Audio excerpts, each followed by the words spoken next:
Hello folks, if you are watching this, you should be in either one of these two sections for the spring 2021 semester. All right.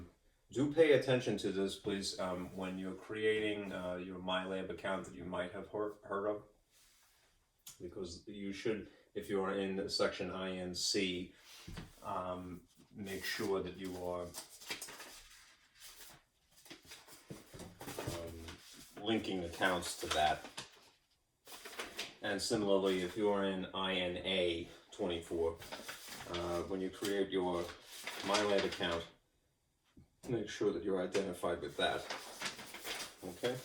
Anyhow, this is the first of what will be many instructional videos for Mathematical Structures 1. 113 is the first portion of a two-semester course. I think I have a student that actually may have taken it out of sequence, and that's fine. It really doesn't matter if you took 114 first, but usually it's 113 that you take first. Anyhow, let me go over the syllabus first. What you should have ideally at least glanced at was the Canvas course page, and in that you would see something that looks like this. Right? If you're not familiar, this is a syllabus, and a syllabus is basically the plan for the semester. The way that I make mine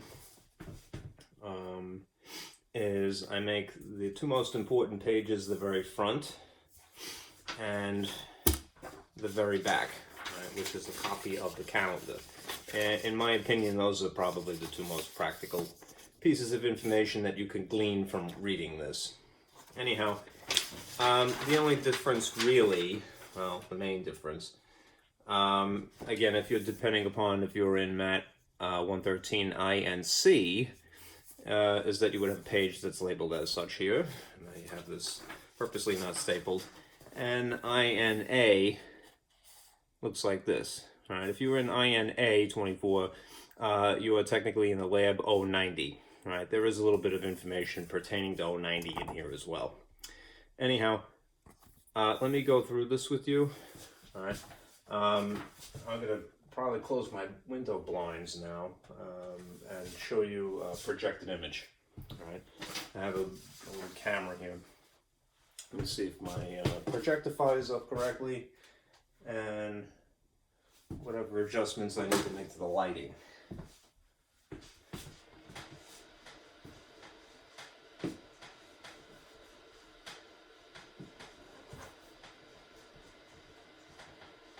It's a bit too bright. Okay. Get the phone out of trouble here. And these things as well.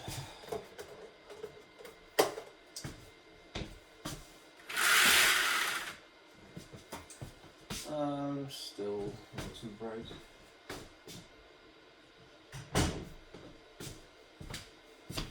And I turn this off. Just go with that. Okay. Now, if you can, in theory, navigate to the college webpage, then you're already ahead of the game. All right. Here is, just let me show you where you will get your information on a regular basis for this class. All right. I have to log in myself here.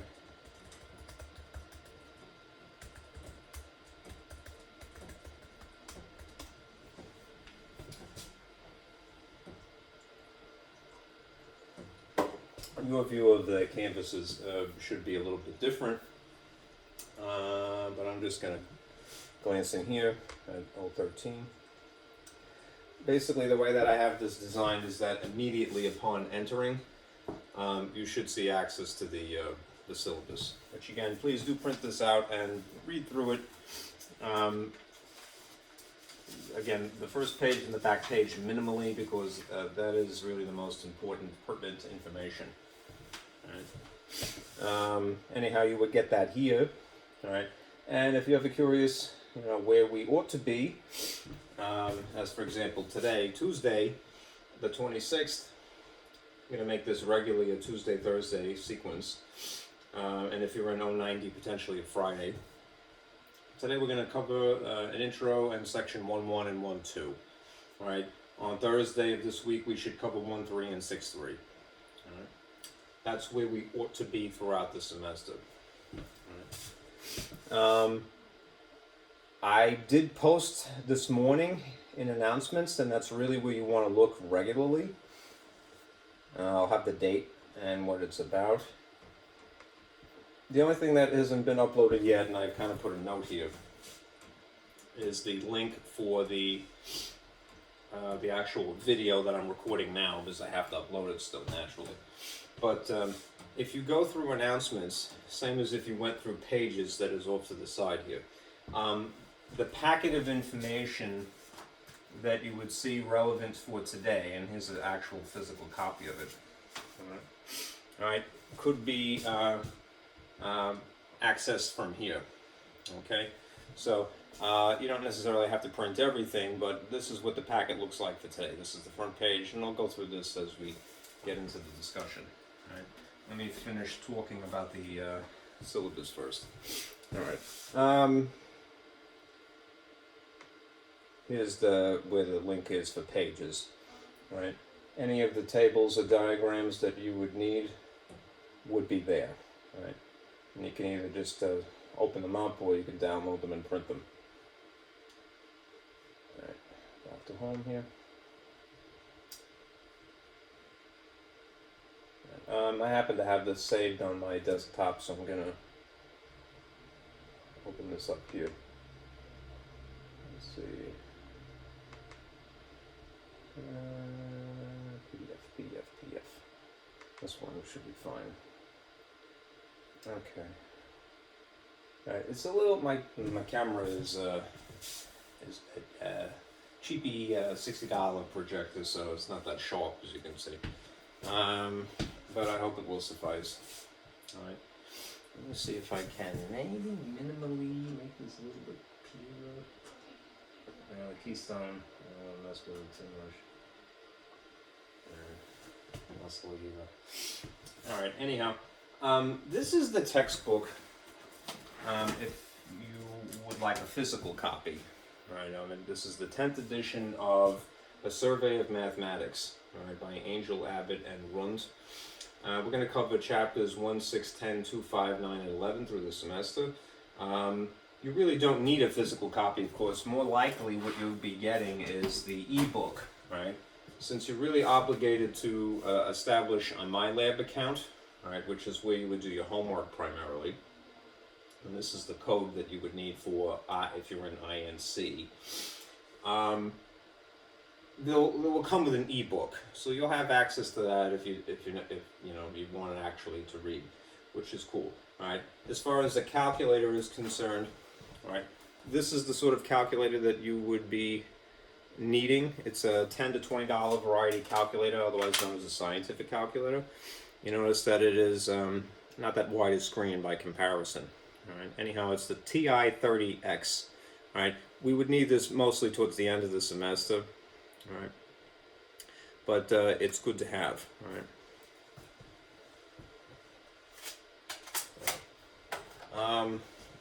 Anyhow, to establish a MyLab account, basically, right, in Canvas, right, you'll click over on the tab here, the menu option here that says MyLab and Mastering. All right. I put a link in announcements, so if going through this doesn't, reap any benefit, right? You could go through help and support, but I put the link anyway. Let me show you what it looks like.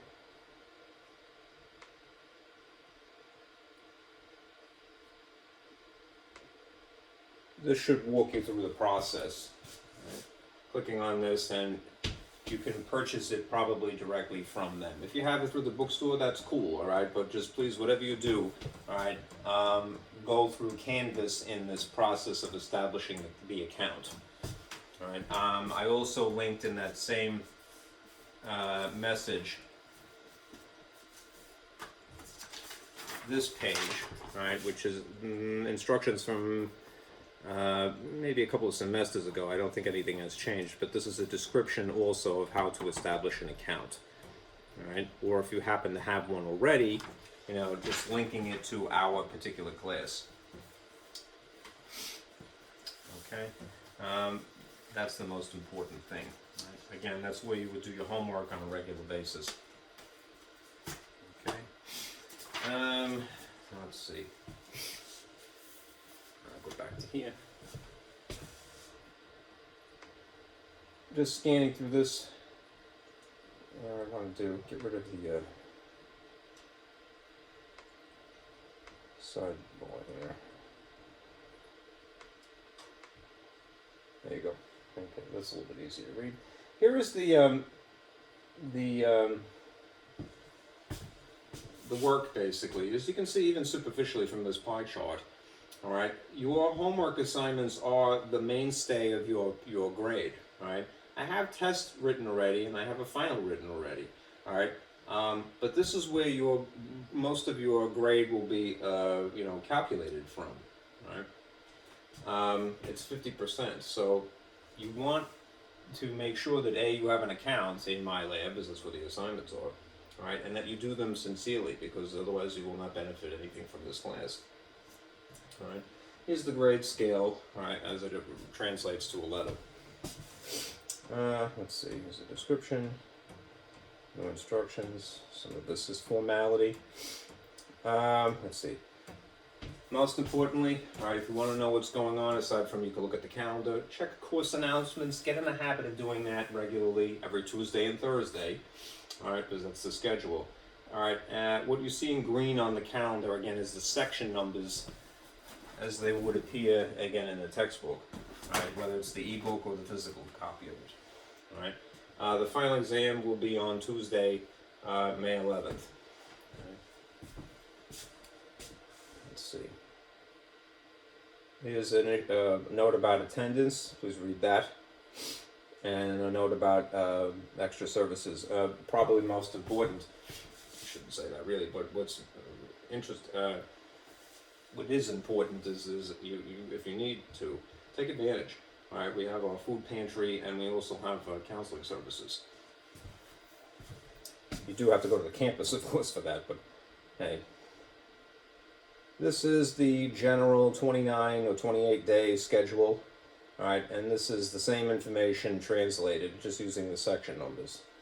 All right, so here we are today, and what we'll be doing on later this week. All right, again, if you are in 090, all right, the algebra part, we're not in algebra immediately. All right, we're really in arithmetic, the subjects that are being discussed right now. So when it becomes important, or when the situation arises, I most likely will shoot a video on Fridays and upload them for you. All right, or integrate them into the actual Thursday. All right, we might make the video a little bit longer, but hey, it's not like we have to worry. I guess that's that insofar as the syllabus is concerned. All right, again, just please do try to establish your MyLab account as soon as possible. Okay. Let's see. All right. Now, let me get rid of that.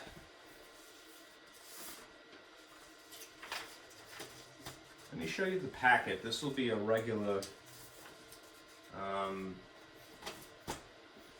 occurrence. Every class I like to prepare a packet of material that is relevant material for you to use. All right, again, this is the front page. All right, this is all in Canvas announcements. At least you can access it through there directly. You can go through pages. All right? And this is information that pertains to section 1.1 and 1.2 specifically for today. These are rules of divisibility.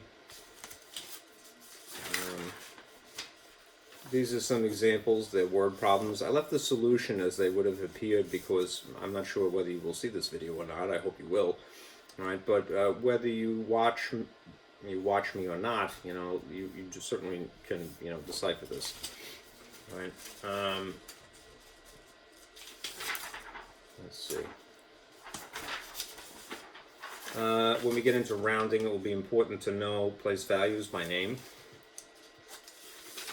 And even though you have a calculator, especially when it comes to rounding for the sake of arriving at an estimate, it would be good to have certain information internalized. In the long run, with or without a calculator, you would like to memorize some information if you haven't to this point in your life. Multiplication tables is a perfect example. If you have that memorized, it makes you a little bit more strategic. All right.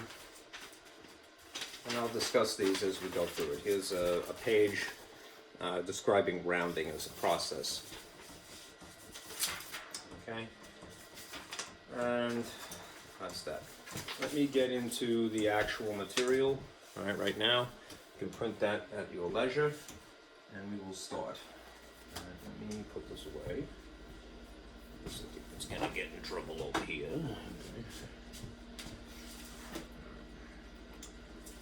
I'll go through the material now. Right.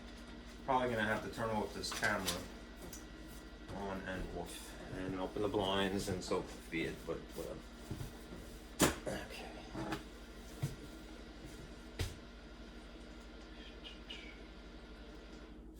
Spare the bulb.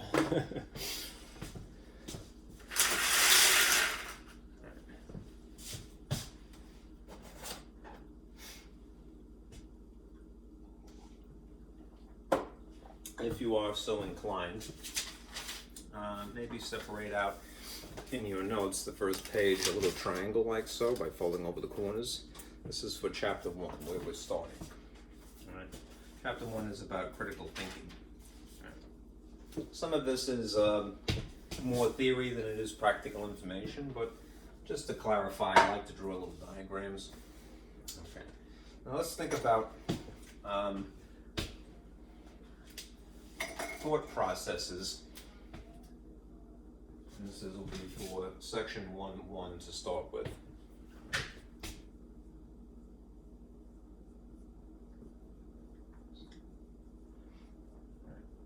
There are two thought processes for all intents and purposes.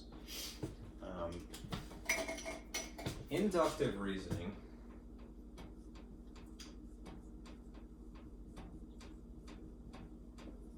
and deductive reasoning.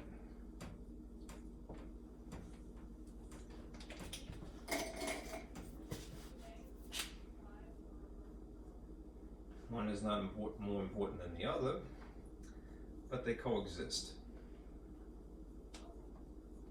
Let me get out of the way. Anyhow, when we're talking about inductive reasoning, right, this is associated with the idea of the scientific method.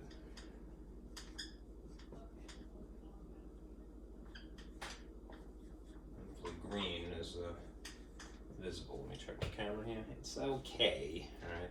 I tend not to write in green for that reason, because it's always the weakest of all the markers. Try a different actual marker itself. Associate the idea of the scientific method with inductive reasoning, and I'll go into some details in a moment. All right. Associate the idea of deductive reasoning, for the sake of distinguishing these, all right, with mathematical proofs. If you've ever had high school geometry and they ask you to prove that two things are congruent, right? It's more of an abstract thought process than it is a physical experiment, you know. Scientific method is more about concrete things, and deductive reasoning is more about abstract things. This is a little bit more concrete.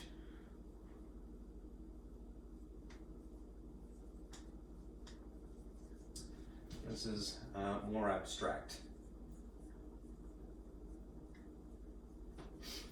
Right. If you really want to distinguish one from the other, right, consider where you're starting and where you're going. Right.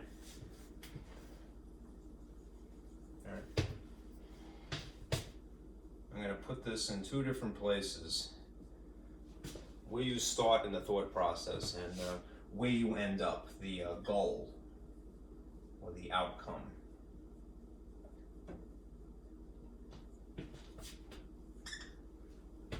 Right? When you're talking about inductive reasoning, basically you start with specific examples. I have to bend, sorry.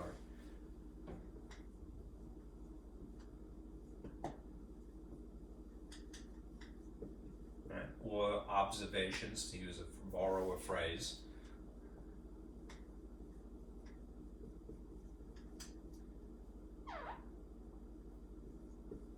And where you're headed, or what the goal is, or whatever the outcome may be, is that you form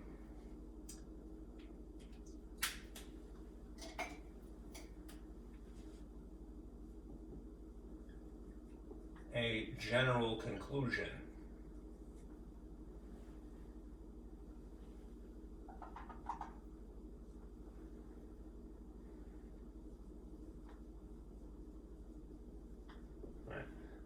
In the parlance of, again, scientific method, is usually something that we think of as being a theory.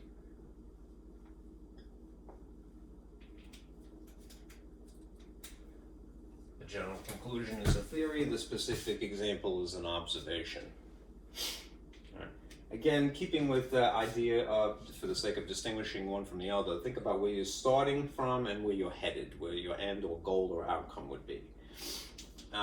In the case of deductive reasoning, you will definitely start with something, but the process is more or less reversed. Right?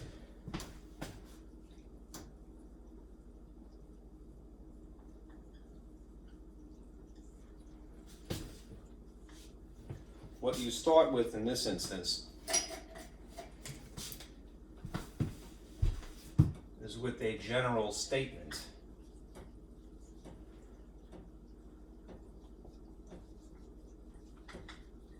And usually the terminology that they use, especially in geometric proofs, math proofs, is that there is a law or a rule, right?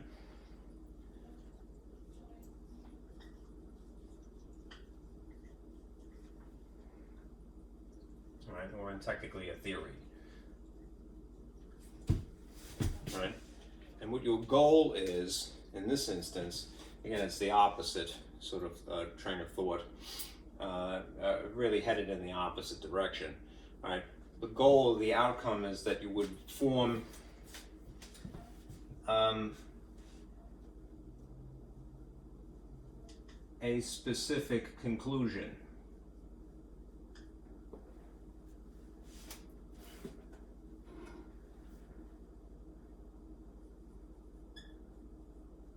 My markers are in the way, I will move them. All right. All right. So again, to distinguish one from the other, and they're both useful, you start with specific examples, you form a general conclusion. Or you start with a general statement, right? Maybe use some other terminology like law or rule, right? And you form a specific conclusion. This is basically pure reason, right? When you think about geometric proofs, a lot of it is just in your head, right, or on paper. It's not really something that is you performing an actual physical experiment.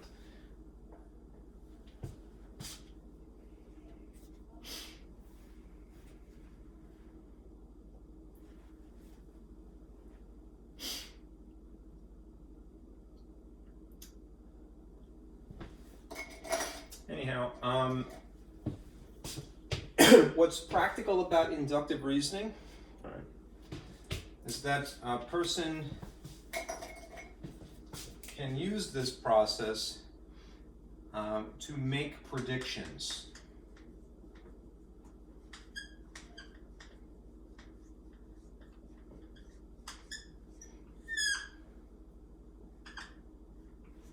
Okay, that's really what's practical about it. You tried through a reasonable train of thought to make predictions. Right? In the case of deductive reasoning, what's really practical about it is that you can prove something.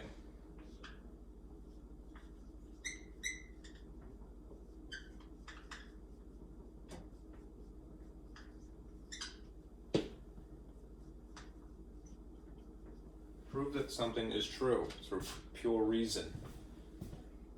I once came across, it might have been even this textbook, I forget.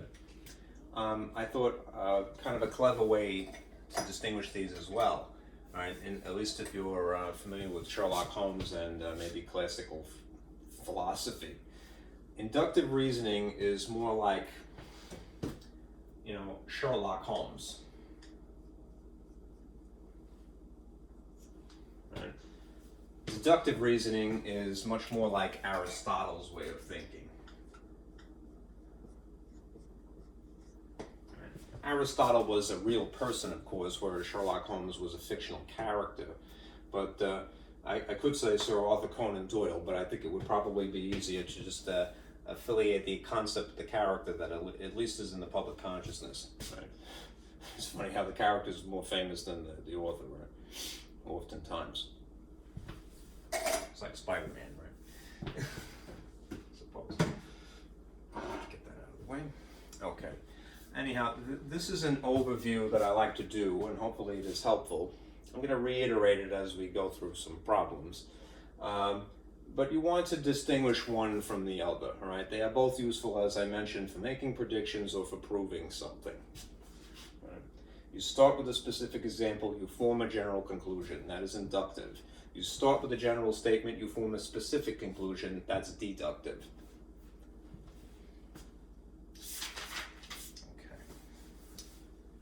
Let me erase this now, because unfortunately I have limited board space. And thankfully my board erases rather nicely.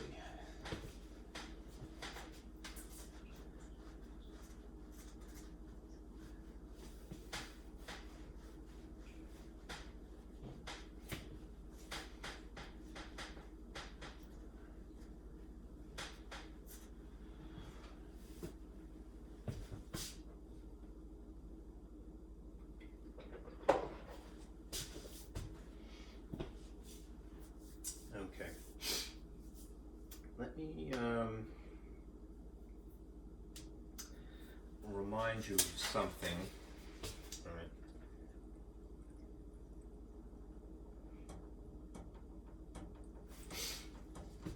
Here is the scientific method as it is usually taught to a student.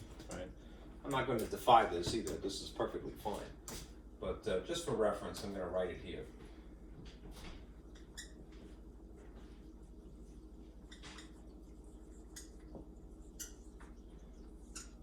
Usually the train of thought works like so.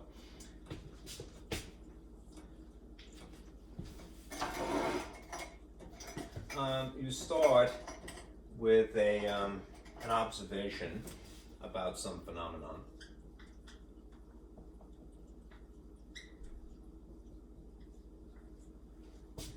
And you are inspired to form a question, right? And then to answer that question, you form a hypothesis.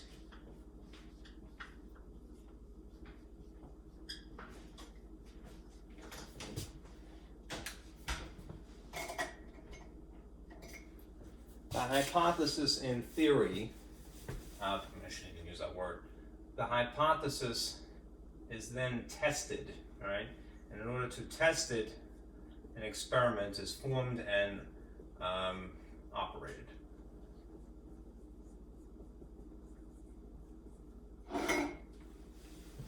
Couple of things. And this is the scientific sort of vocabulary, right?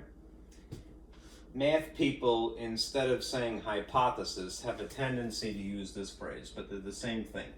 Conjecture. So realize that those two terms are synonymous, right? Both of them, whether they are correct or not, right? A hypothesis and a conjecture are each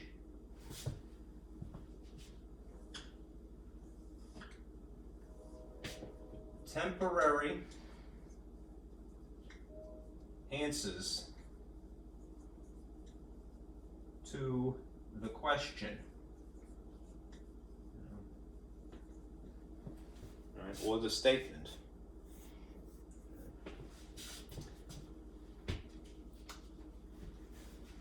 And the key phrase there, the operative term is temporary, because depending upon the results of your experiment, you may realize that the answer is incorrect. So if it is incorrect, you really shouldn't keep it, right?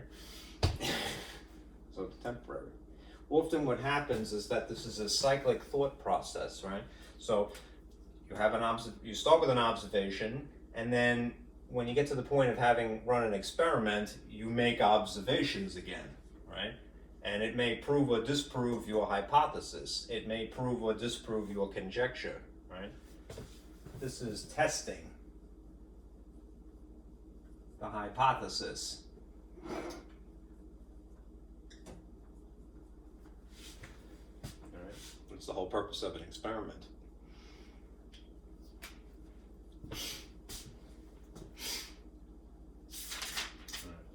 All right.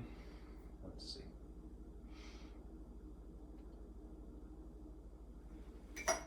Generally speaking, you want to collect a lot of data, perform a lot of experiments for very specific special cases, right, to prove that something is entirely true, or at least very, very likely to be true. Let me go back to this packet again. There's a lot of terminology from this point onward. So I'm going to try to project this and then draw it onto the actual board here.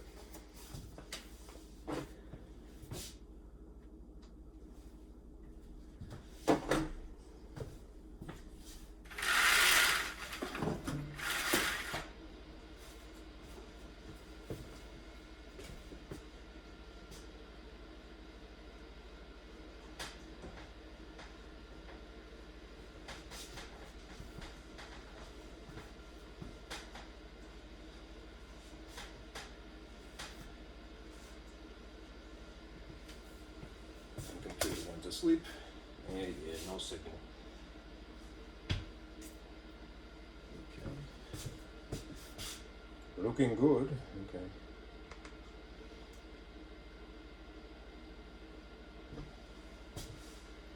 All right, that seems to be mostly visible. I may start to give you some more formalized definitions. I made this table some years ago. In math, there's often abbreviations for things. So for the sake of clarity, I made this table to go, all right, well, we can cover some geometry, some terminology, vocabulary, describe what the symbol represents, and name it, right? So the started to do, right? Let's discuss this. Conjecture.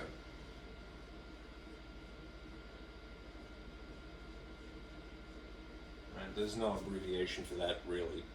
All right. It is the same thing as a hypothesis.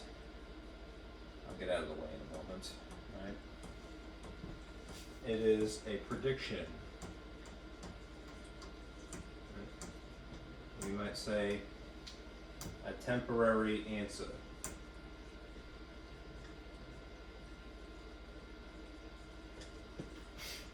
All right.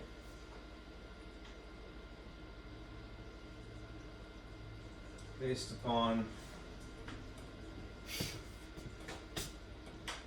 a specific observation.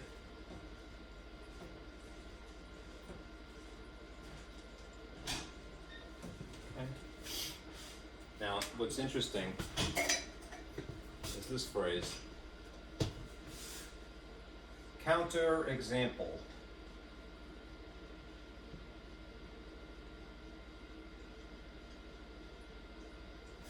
All right, a counter example is, I swear I'll get out of the way in a moment. An example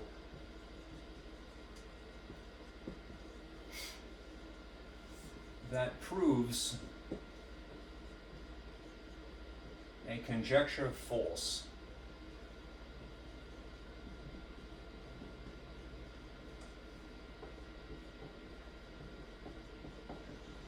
Right?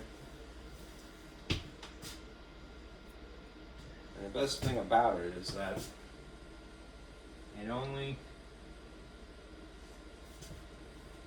takes one counterexample to do that, to prove a conjecture false. I hope that's not too messy.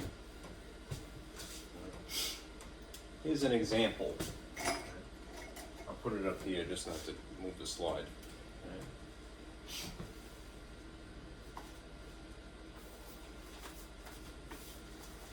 Consider this statement. All birds fly. Right? A person may have seen a lot of birds, right? That is a phenomenon, right? And based upon this observation, made the statement,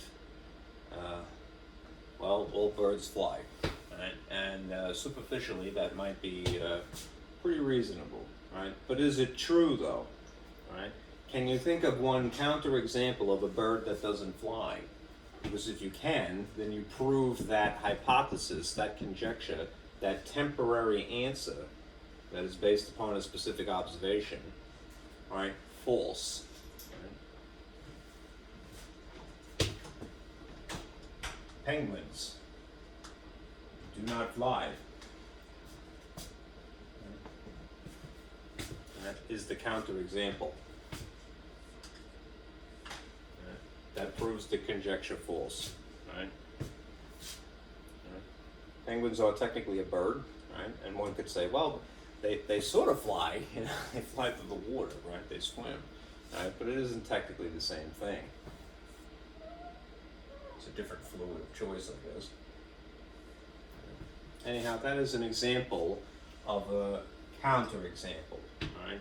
One example that proves the conjecture not to be true. It proves it to be false. Okay.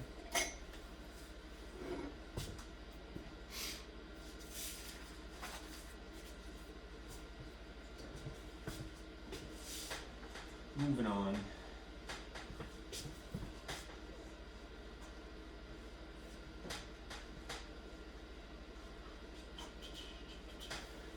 Let's see. Move my mouse. Instead of so slightly out of the way here. I could, in theory, expand that. There we go. That's a little bit better, right?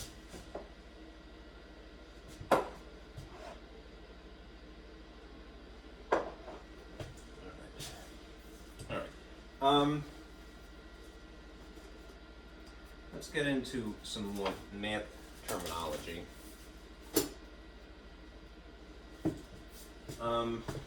This isn't immediately important, but you might have seen or heard about something called a set, right? It isn't really from this chapter, so I'm not going to put it here. But if you've ever seen these fancy braces, right, like that, and then there are some contents written inside of it, this is referred to as a set, right, in math world, right? It's basically a very fancy way of collecting things.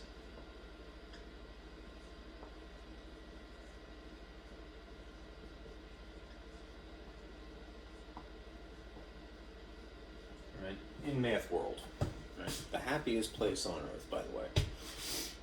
Right. Anyhow, what you are inclined to hear in this chapter and probably in the homework is this phrase gets thrown around a lot. Natural numbers. Natural numbers are often abbreviated by the letter N, capital N. And if you happen to see it in the style of a set, that is that they use these curly fancy braces here, you would see something like this. 1, 2, 3, 4, and then some periods in sequence. All right. There's an alternative name for natural numbers. All right. They're also called the counting numbers, which is like, oh, that doesn't really help, right? But this is a synonymous term. counting numbers. That may be a little more intuitive to you though. Right? Counting numbers are the sort of numbers that you can count with your hand. Right? There is one number in theory that you wouldn't count with your hand, 0. Right? You could make a sort of an O shape, right? But you would intuitively go 1, 2, 3, 4, 5. The whole numbers that you could count with your hand. They're natural to us humans. The sort you intuitively count with your hand.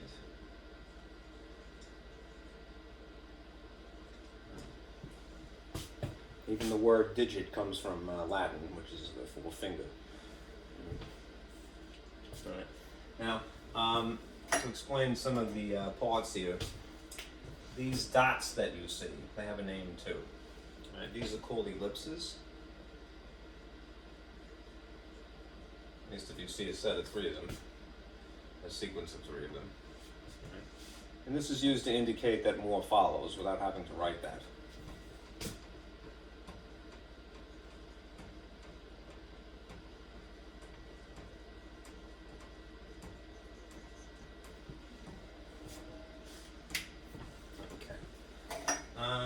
Then there are these 2 terms. There are naturally the even numbers. I'll just call them evens right now. Oftentimes they're in set notation as well, and the even numbers would be written or abbreviated like this: 2, 4, 6, 8, and then ellipses, because in theory they would be infinite, right?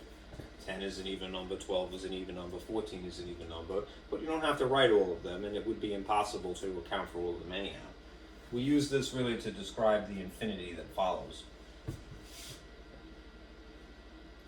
These officially are natural numbers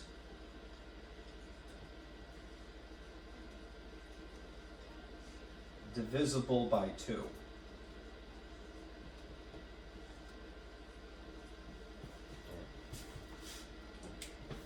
Which leads to a natural question. Well, what does it mean to be divisible?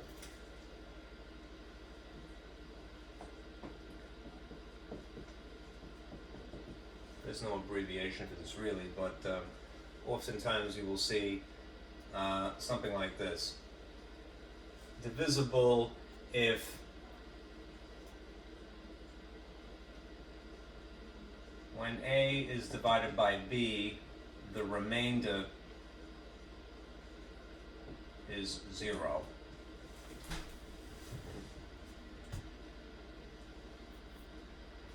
We say A is divisible by B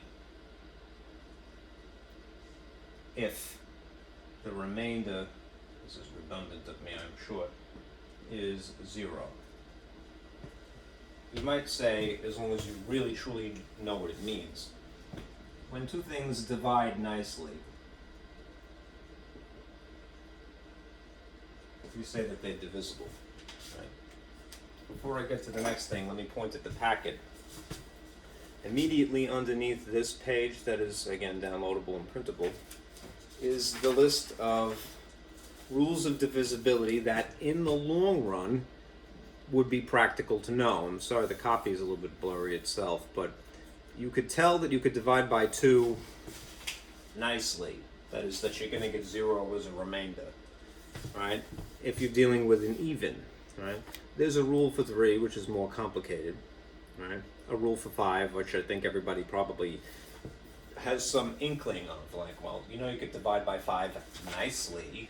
That is to say, it is divisible if the number you're dividing into ends in a 0 or 5. Right? In my experience, it is good to know 2, 3, 5, 6, and 10. Right? Often 4, 8, and 9, although they have rules, right, they may be more trouble than they're worth, you know. Anyhow, I would know them in this order. 2, 3, 6, then 5 and 10. So have that just for your own purposes. Right? If you get into fractions at all, it is often very good to know rules of divisibility. Okay. The last piece of terminology here are the odds. The odd numbers. Right? And the odd numbers famously, if you're going to put them in set notation, are 1, 3, 5, 7, 9, and so forth, right? Ellipse, ellipse, ellipse, because you can't write all of them, right? It is still nonetheless good to know the first few, right? Recognize that 1, 3, 5, 7 are odd, and 2, 4, 6, 8 are even. Things that end in 0 as well. Right. Sticking with this definition, the odds are the natural numbers not divisible by 2. It is snowing, I believe. It's not. It's raining rather heavy before this. Okay.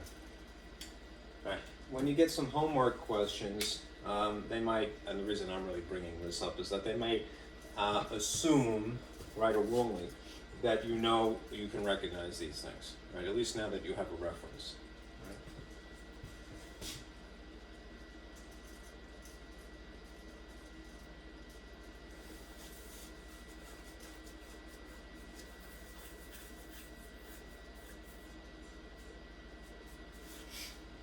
Okay. Alright. Let's move on. Let's get into some examples. Right. In the packet that is available also, there's this page, which gives you some examples of inductive reasoning. All right, I'll go through these basically now. All right. Let me see if I can project them, not to have to physically write them.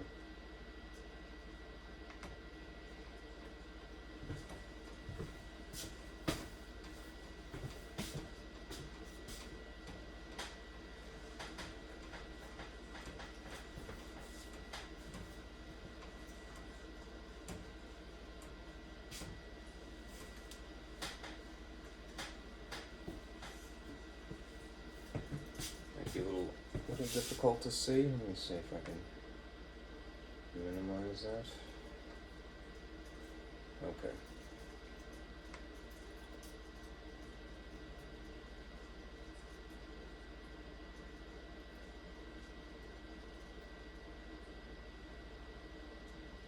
Okay.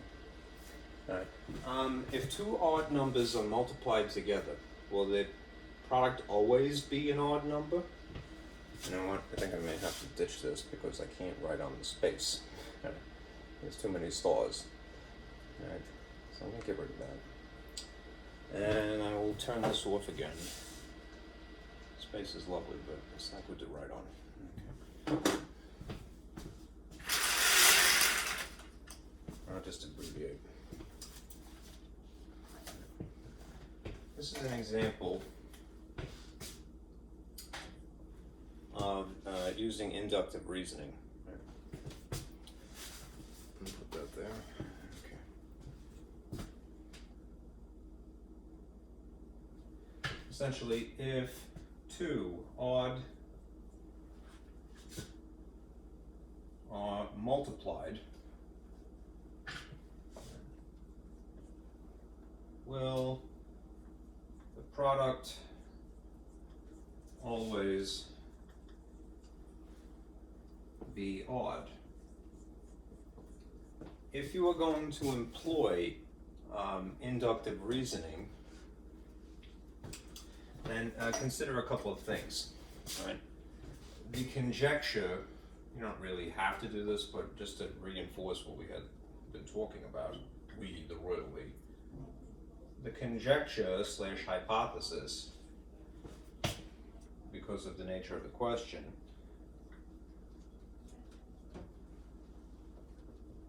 could only be one of two things. Yeah. The temporary answer is either yes or no. because of the way that it's phrased, right? If two odd numbers are multiplied, will the product always be odd? Well, there's only two choices, yes or no in this case, right? Those are the conjecture, right? The temporary answer. What you would do if you choose one or the other. Let's say that we chose no, all right? Well, you know what? I'm just to not get myself in trouble here. Let's choose yes, all right, for right now. What you would do is attempt to test several, and the more the merrier, specific examples.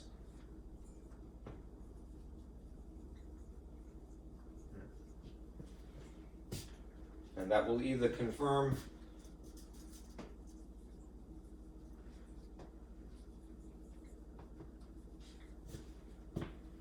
support or deny, right, this conjecture. Okay, so start with start with two odd numbers, right? This is what we have to choose from. 1, 3, 5, 7, 9, and it goes into infinity. All right, just take two at random. Try them. 1 times 3. Right? If two odd numbers are multiplied, right, will their product always be odd? Well, in this example, it certainly is true. That's 1. All right, one example. Here's another. 3 times 7. Two odd numbers multiplied, what do they produce? 21, which is also odd. Right, so far, so good.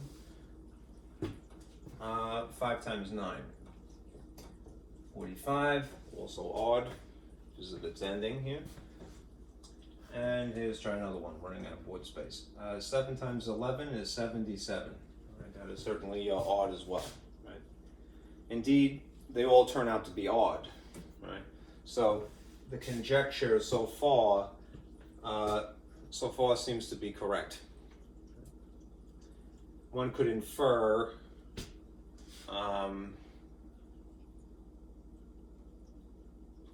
that this is indeed true, right? That they all always turn out to be odd, but just be skeptical, all right? We would say in a case like this that the prediction would be correct in saying yes. In reality, you will only know if you do a lot of testing, right? Right. More testing would improve the chances. Right. Okay.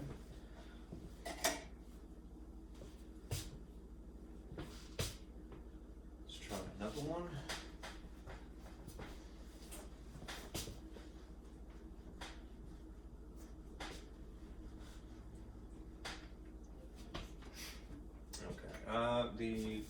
The second example, sorry, this is falling.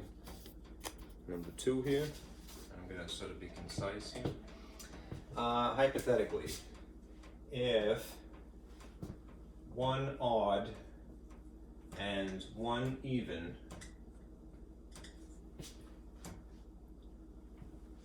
are added,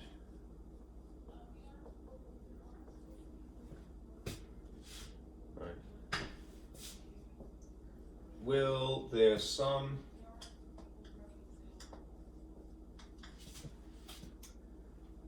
be an odd or even? In this case, we're not being that specific about what the outcome should be. We're leaving it up to you, right?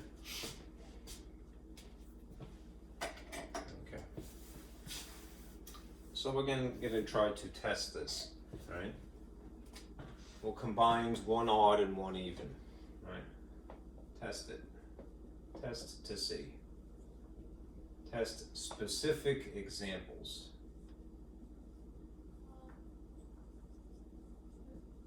Right. To, rather than say the word see, a more eloquent way of speaking would be to predict, right? Your prediction needs to be reasonable. That's really what the purpose of this exercise is. Right? if I took 1 as an odd, and then I added 2, which is an even, what do you get as an outcome? You would get 3, so that's odd. If I tried, next easiest one would be 2 plus 3. An even and an odd, just in a different sequence, commutative property. Alright, 2 plus 3, an even and an odd makes a 5, which is still odd. Alright. How about 3 and 4? An odd and an even. Different sequence, but you would get 7, which is again nonetheless odd. And because I'm running out of space here, 4 plus 5, an even and an odd, you'd get an odd again. Based upon this limited testing of specific examples, right, we can make a prediction. Right? From this, we might predict odd sum, right, to this conjecture. Well, that would be the conjecture, I should say. The question is, if one odd and one even are added, will they have a sum be, will their sum be an odd or an even? If you say, yeah, it's always going to be odd, all right, or the sum will always be odd, then that is the conjecture, right? And you would then be tasked with trying to find one counterexample. Right? Okay. Let me get a sip of water. Go back to my whistle here. And then we'll do with an example of deductive reasoning. The benefit of working in the kitchen, right?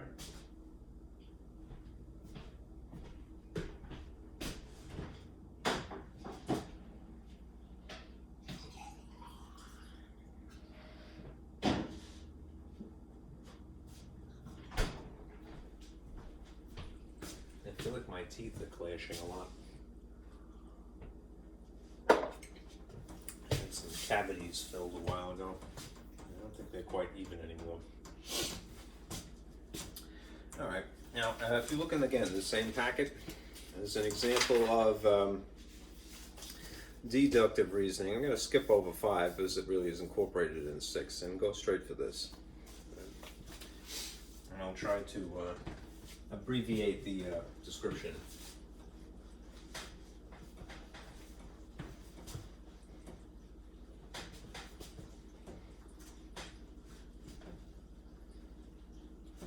Are we on time? We're about an hour in here. All right.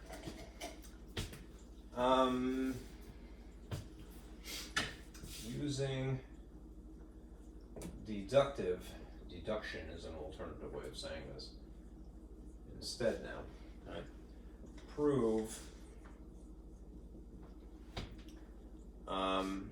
that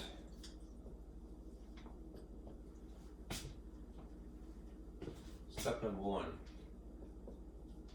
to pick any number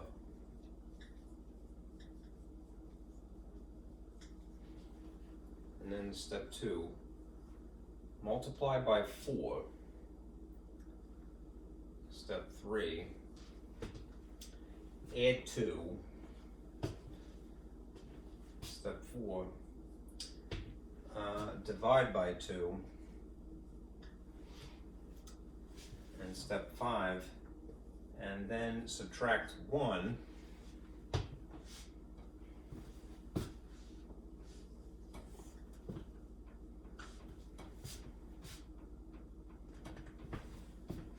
Will always double the original number.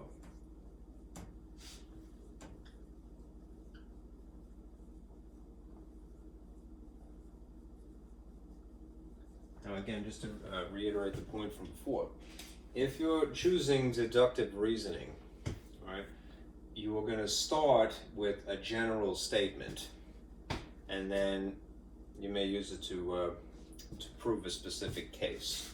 Right? Right.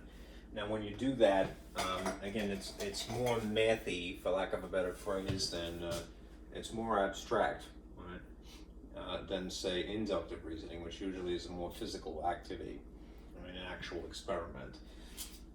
So in this case, what I would advise you to do is write a small equation.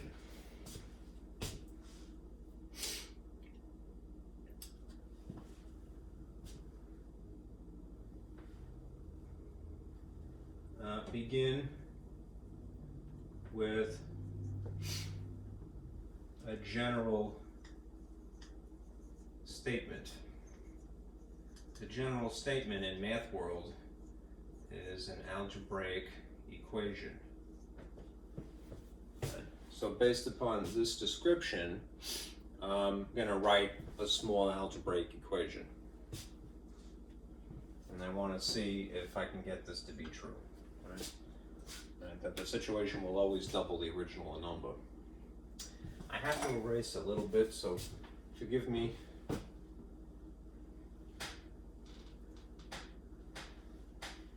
going to start up here, right, and then work my way down.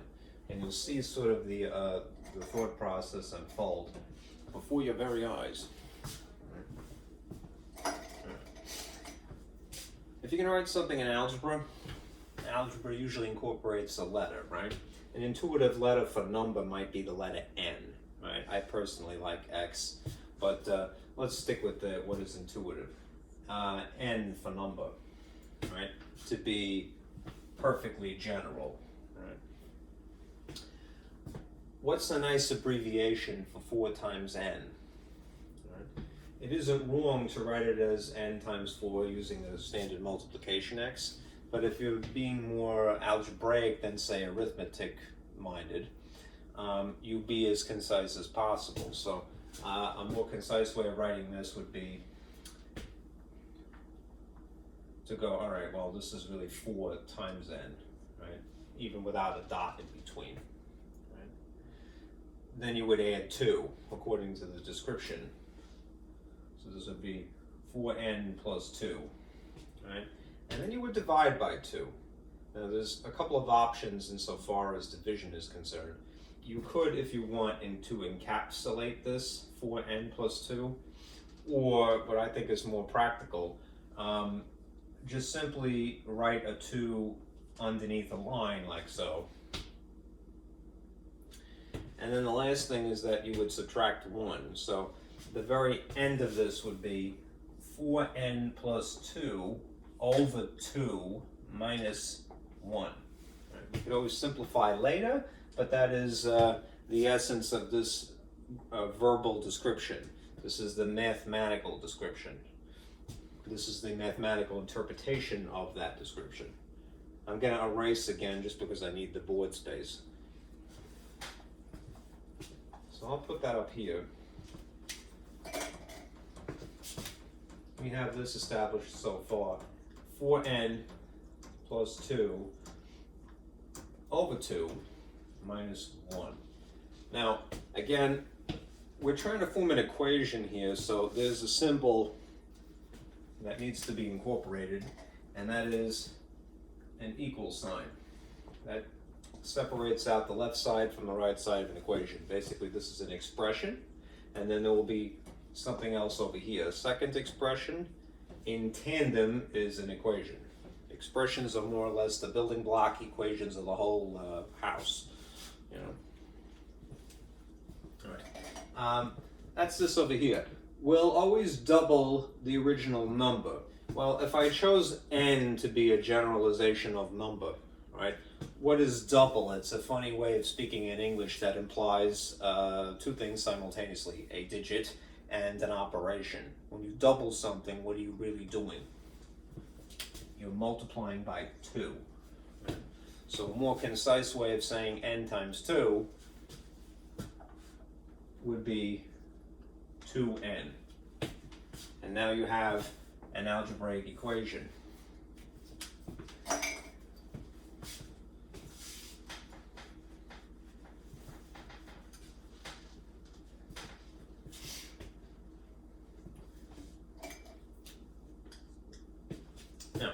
Here's the thing. If you were going to solve for the letter, right, and you don't really have to in this case, you would attempt in an algebra class, which this isn't technically, to bring the letters n over to one side. Isolate the letter.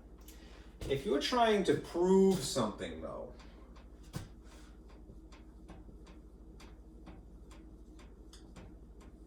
will always be double the original number, right? What you have to do is basically simplify just one side, right? And then compare.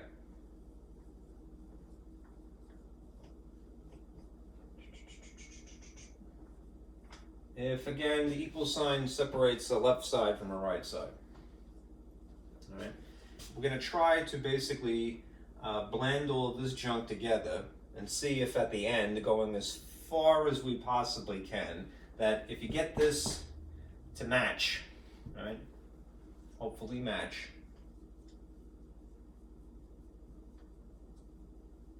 Then you've proven that it is true, right? That whatever you start with, whatever number you have, it will always, going through this sequence of operations, that you will always end up with just simply double that number. So I'm going to go through the process now of simplifying just this side. Rather than start blending things together, I'm just going to pay attention squarely to this side.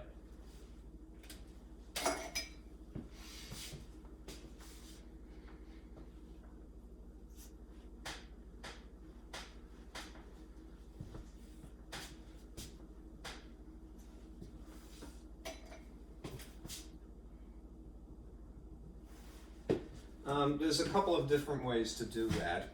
All right. Maybe the most intuitive way to simplify out this sort of fraction x-esque chunk here is to go, all right, well, they have a common denominator. So I'm going to just rewrite this thing as two separate parts. So it'll be a 4n sitting on top of 2, and then there's some addition going on here. And then there's just a regular 2 here sitting on top of 2 now. And then there's the minus 1 that was there. Okay. You probably, whether you feel super pumped or not, all right, you probably can figure this out without me describing it. All right. What intuitively would you figure is the outcome here? All right. If you tried to simplify this, what's something divided by itself almost all of the time? 1, right? 2 divided by 2 is 1. The only exception would be you can't divide by 0 technically, right? But it isn't 0, it's 2. So something divided by itself 99.9% of the time is 1. Right? Over here, if you just paid attention to the digits 4 and 2, what's 4 divided by 2? It's 2n. So this reduces to that. And then there's this plus 1 from this simplifying. And then there's this minus 1 that happens to be there. And you can combine like terms. What happens if you try to combine positive 1 with negative 1? They cancel. What would you be left with exclusively on this side of the equals? 2n. Which is exactly what was on the right side, which means we have now proven that all of this gobbledygook as it was described, multiplying by 4, adding 2, then dividing by 2, and then subtracting 1, produces exactly that, double the original number. We took a general statement in the form of an algebraic equation and proved that this would be specifically true, right? If I inserted the number 1 in here and go through the process, right? 4 times 1 would be 4, 4 plus 2 would be 6, 6 divided by 2 would be 3, and 3 minus 1 would still be 2, all right? And on this side, you end up with 2 times 1 is just 2, right? You'd get the same figure here and here, right? Using this general equation. Okay.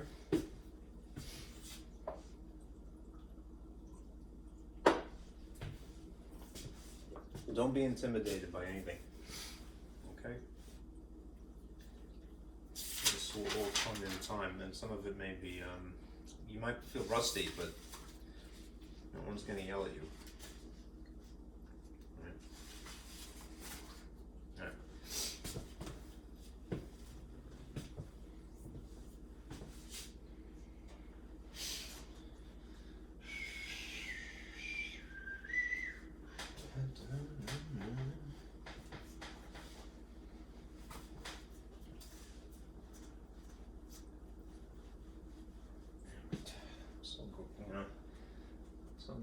I wish this wasn't scratched, but so this is so much nicer than my old board. Okay. All right. We're going to shift gears now and talk about section 1-2. All right. So 1-2 is about estimation.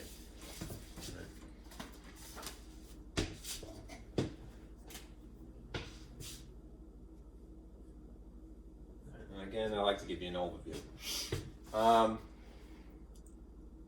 There are estimation techniques.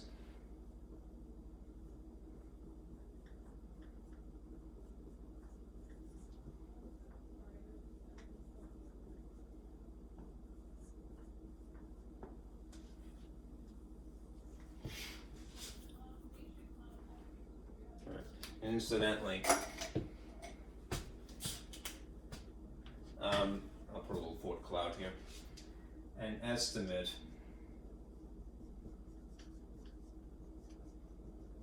is a conveniently quick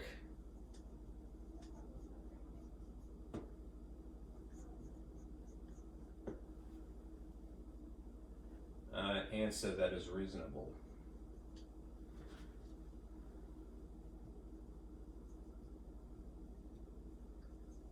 Meaning that it is based upon some kind of logic, and it is not a random piece of nonsense. You know, any answer, it's not. It is something that's based upon logic, whether that logic is faulty or not.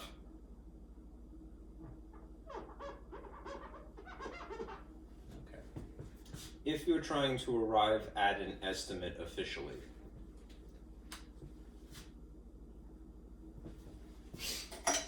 then usually what you do is this. You round first, right? You know, whatever parts you have. And then, put this in a different color.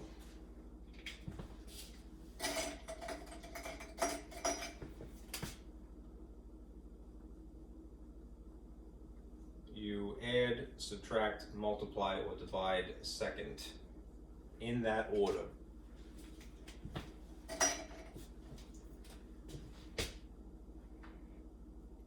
You round whatever parts you have to work with first. I'm using that term parts rather than to be very precise, because if you're talking about adding versus multiplying and so forth, the names change, the labels change. So the parts of an addition problem are called addends, right? The parts of a subtraction problem are called a subtrahend, you know, and so I forget what the other one is called offhand. Minuend, right? A product is factors, right? Parts of a division problem are the dividends and the divisors. So to generalize, right, you round whatever those parts are, the numbers involved, first, right? And then you perform the actual operation. Do things in that particular order if you're trying to form an estimate.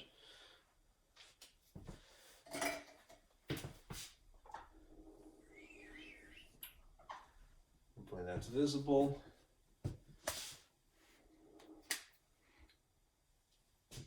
Okay. I'm going to give you some other information here. Let's see. What does this require? This requires a couple of basic skills.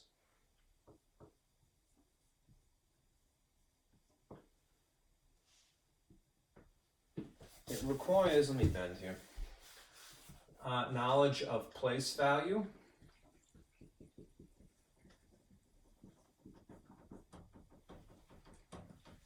how to round,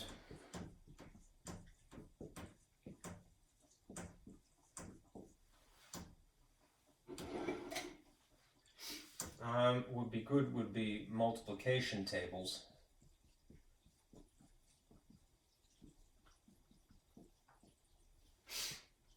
By heart, because it makes you more strategic. And knowing when to be flexible.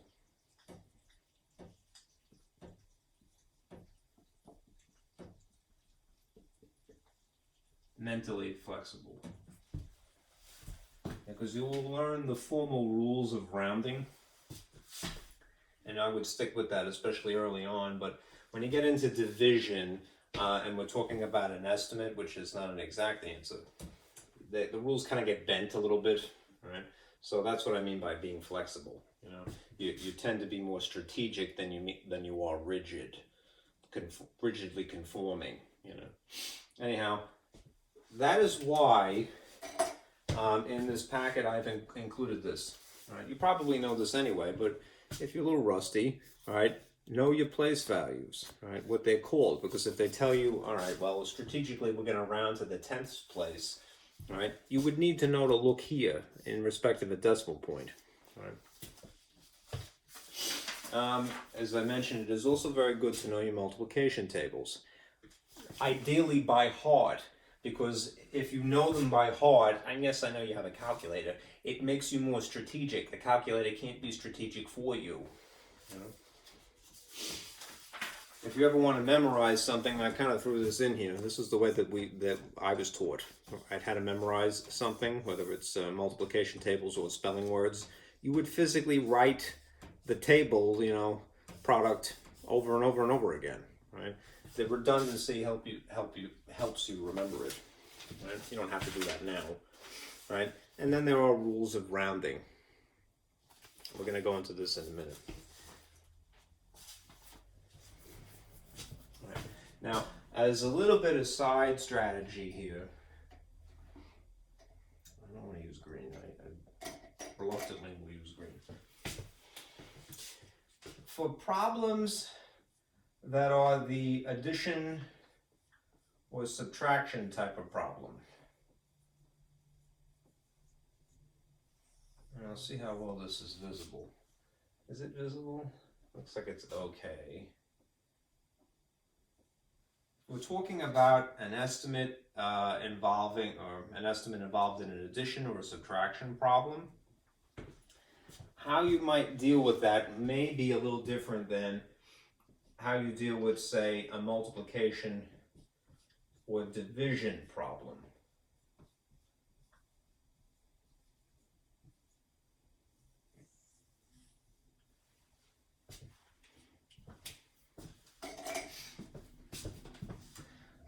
I would say addition and subtraction estimates, that is estimates that are sums or differences, right? They tend to be more consistent.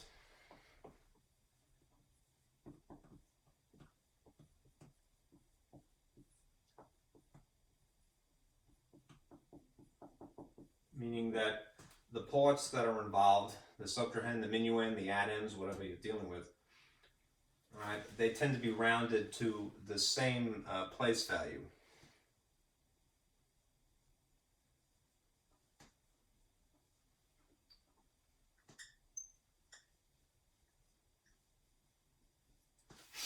All right. On the other hand,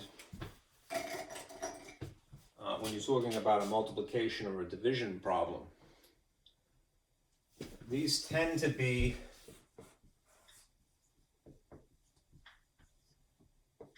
more about convenience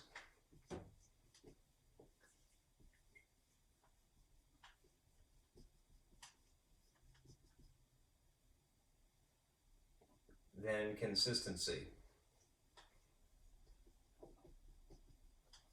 You can be very consistent and originally say, all right, well, I'm going to round the two factors to the same place value. But you might find that is less convenient than if you sort of digress from that rigidity. Okay? It isn't wrong to conform to the rules. I would especially start out that way. All right? But just beware, especially if you're reading, I don't think our resource, our textbook per se, but if you read in some other books that they are rounding a little bit differently than you were taught, it's probably because they're trying to be more strategic, you know.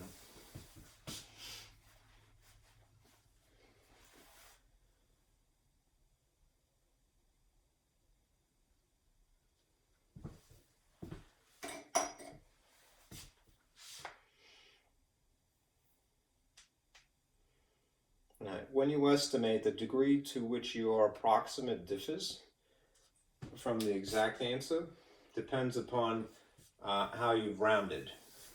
Right? This is the trade-off. You know, the more accurate you want to be, the less convenient the work involved may be.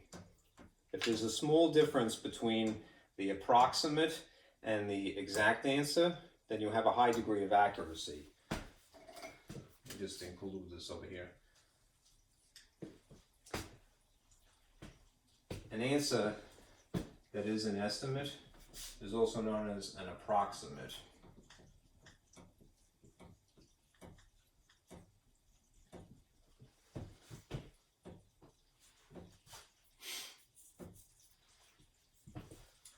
If there is a small difference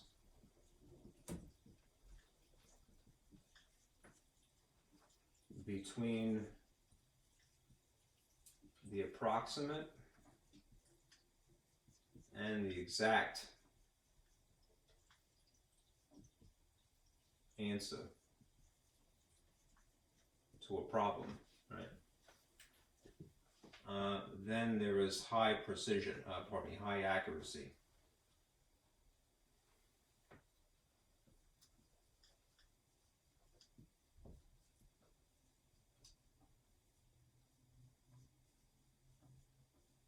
Accuracy is the correctness,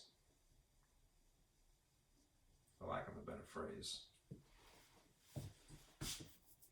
But just realize that if you have a very small difference, it means you probably didn't round too drastically, which means that it may not be easy to do the work that you're doing. So it's not necessarily convenient. It's the trade-off, you know. The more convenient something is, potentially the less accurate it is, and vice versa. The more accurate, the less convenient it might be, the actual work involved. Right. So, it's snowing now. Let me review this page here. I'll turn on my projector. And then we'll do some examples.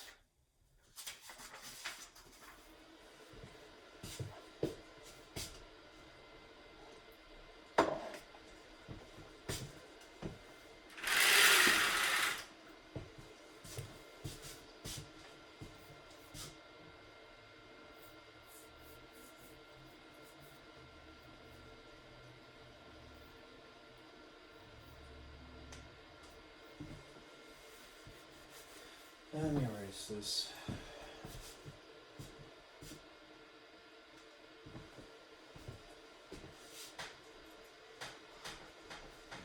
Space. Final frontier.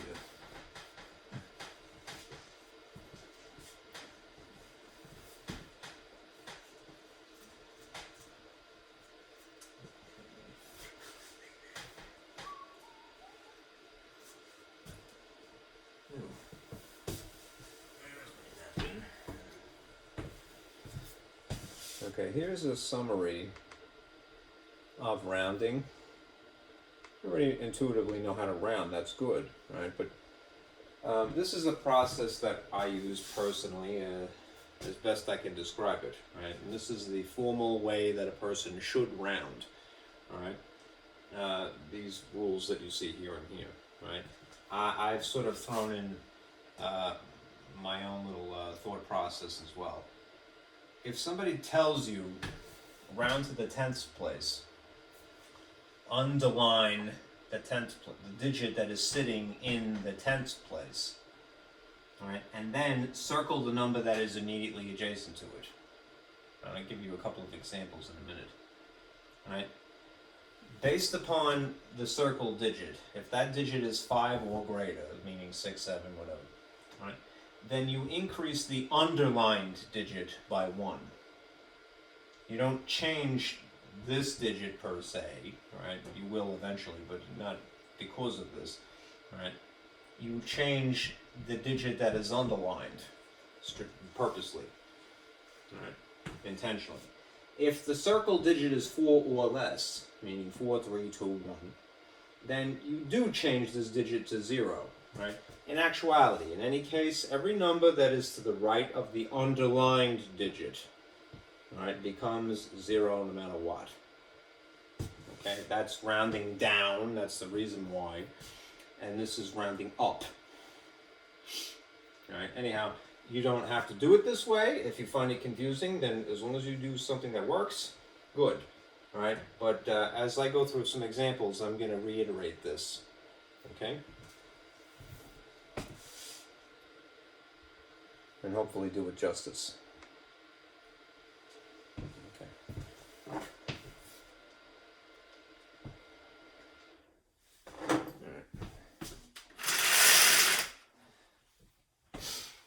All right. Back in the packet. Back in the packet again. Let's go through example 1 here. That is, it says estimating as a heading. I'm going to abbreviate.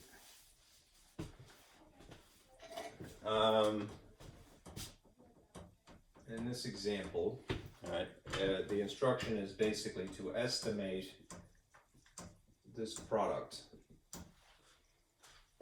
Estimate $1.95, is it? Yes. Times 19.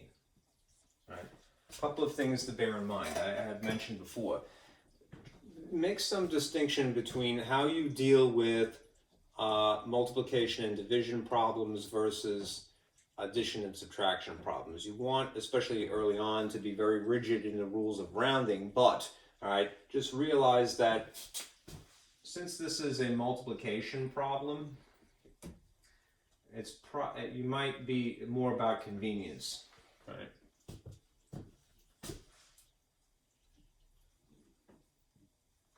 Meaning what makes something easy to work with.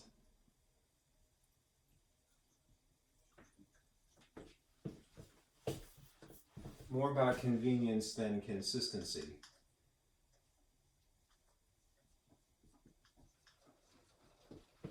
It might be a little bit easier to grasp what I'm getting at here if I write this not so much horizontally but vertically. Okay.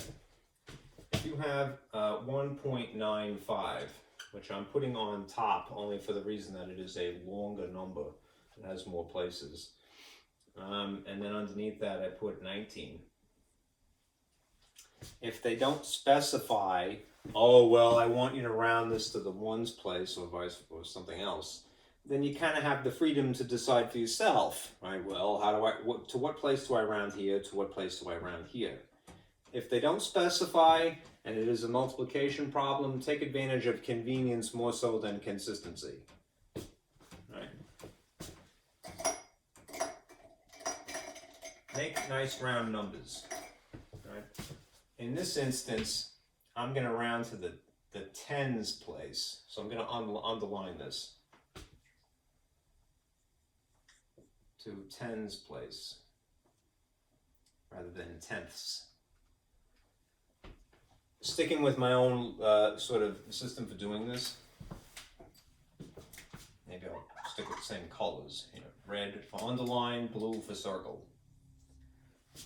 I'm rounding to the tens, which is where I've underlined.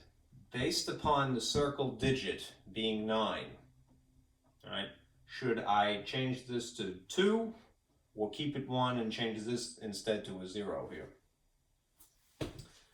Well, what you should do is translate this into 20. That would be good rounding. Right? Because according to the rule, for here, I'm holding too many things at once.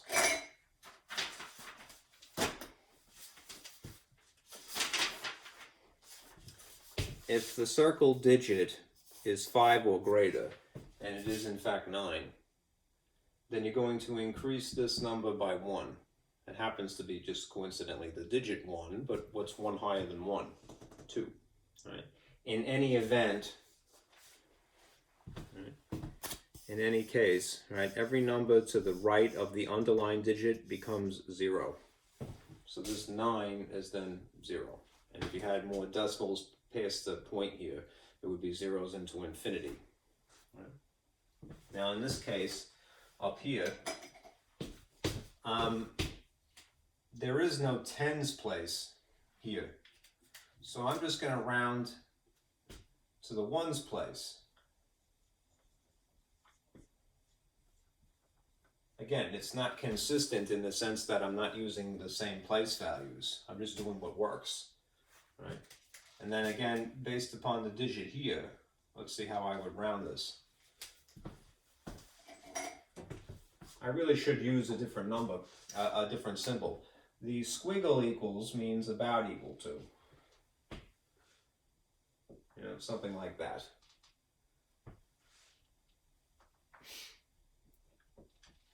$19 is about 20. $1.95, $1.95. Since this was money we were talking about here. Again, I underlined ones here.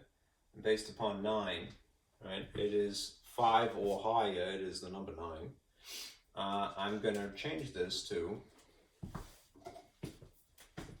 2.00. Right. If you have a situation, you could take it a little bit further, not to belabor the point. If you have nothing but zeros past the decimal point, you don't really need it, right? Which means that it's really just 2 times 20. And in that event, it's very convenient to just pay attention to the non-zeros and say, well, that's 4 with a 0 tacked onto it.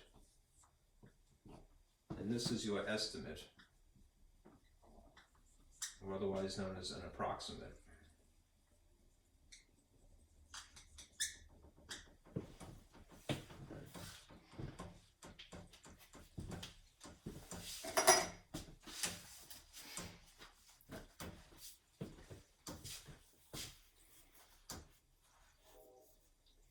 Now let's see if it's an actual reasonable answer.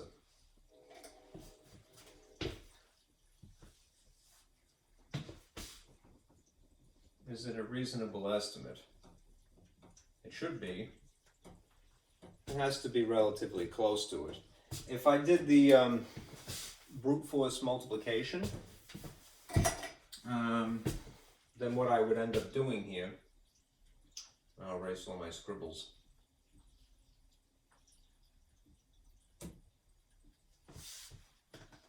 You could use a calculator, there's no sin in that, but if you were teaching little kids to do this, make them do it by hand. They will learn more in the process. I'm going to just figure out what the solution is, right, the old-fashioned way. I would recommend doing this on graph paper, only for the reason that you could be, collimate. Makes it neater. Neatness helps when you're doing calculations. 9 and 5 is 45, right? Carry the 4. 9 and 9 is 81. 81 plus 4 is 85. Carry the 8. 1 and 9 is 9. 9 plus 8 is 17. And then you have a placeholder, which I'm just going to put as a cross-out 0 here.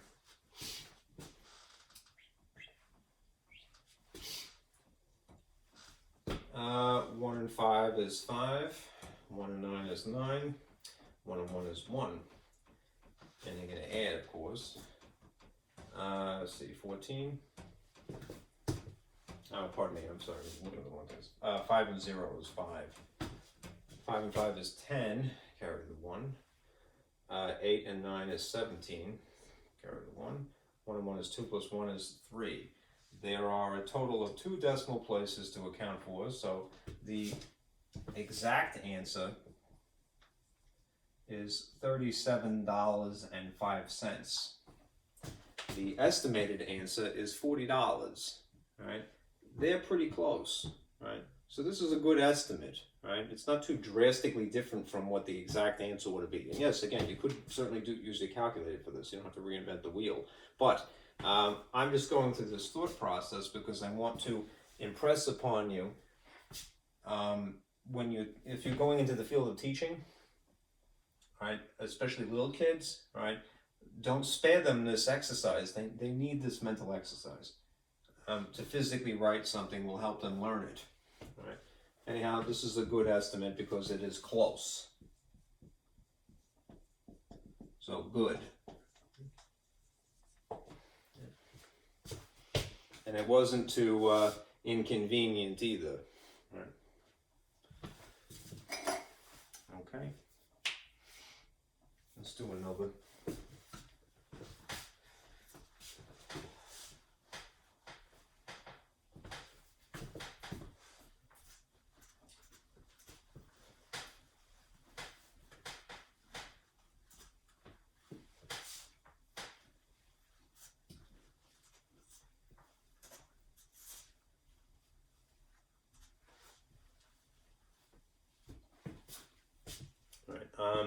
If you have the packet printed,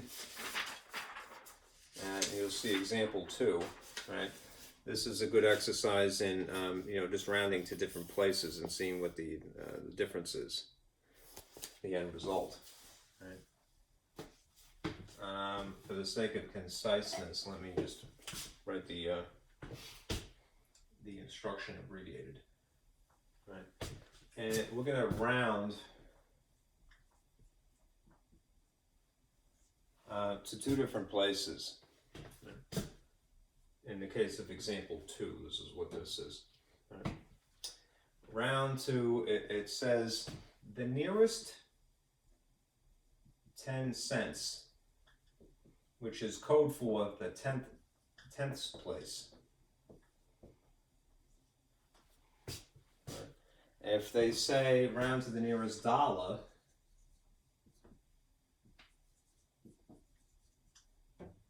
that is code for the 1's place.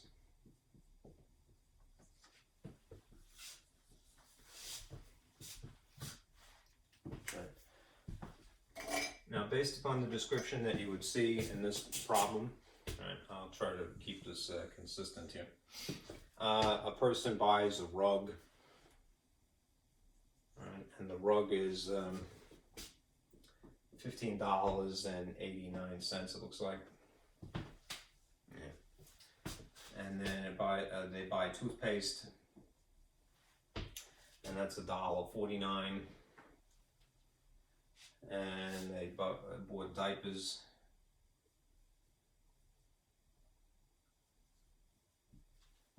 and that is the most expensive item, $19.77. And shampoo, which is $4.93, I believe. And then dog food, which is $12.88. And then candy. Person went to town, or whatever they are. And that candy was 81 cents. All right. Okay. I'm probably gonna make a mess in the process here. So let me stick with this. Okay, if you are going to be, and this is just adding things up, this is an adding problem, right? So unless they are being specific, they're telling you, right, be more consistent. Right. In this case, they're demanding, all right, well, round everything to the 10th place, right, which is where this 8 is sitting, right? and where this 4 is sitting, and where this particular 7 is, and where this 9 is, and where this 8 is, and where that 8 is. Right? So let's write the outcomes here, and here, and here. Based upon a 9 sitting here adjacent to the right, you would round up. This is 5 or higher, it's 9, right? So you're going to change this to 1590 instead. If you round to the ones place, then it would be, that's where the 5 is.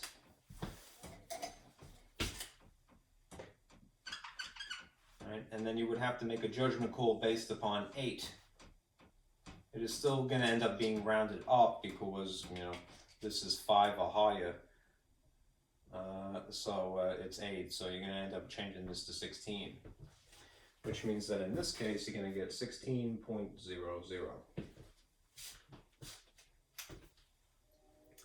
don't like that particular green, so I'm going to try this one.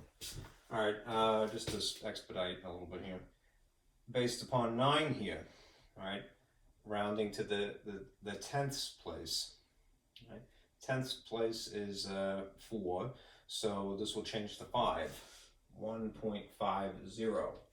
If you rounded it instead to the ones place, that's over here, and based upon 4, what would you end up doing? You're going to round down because this is a digit of 4 or lower. Right? So this ends up being just $1 in this case. Juching along here. Let's see, juching, so if that's even a word. Moving along, all right.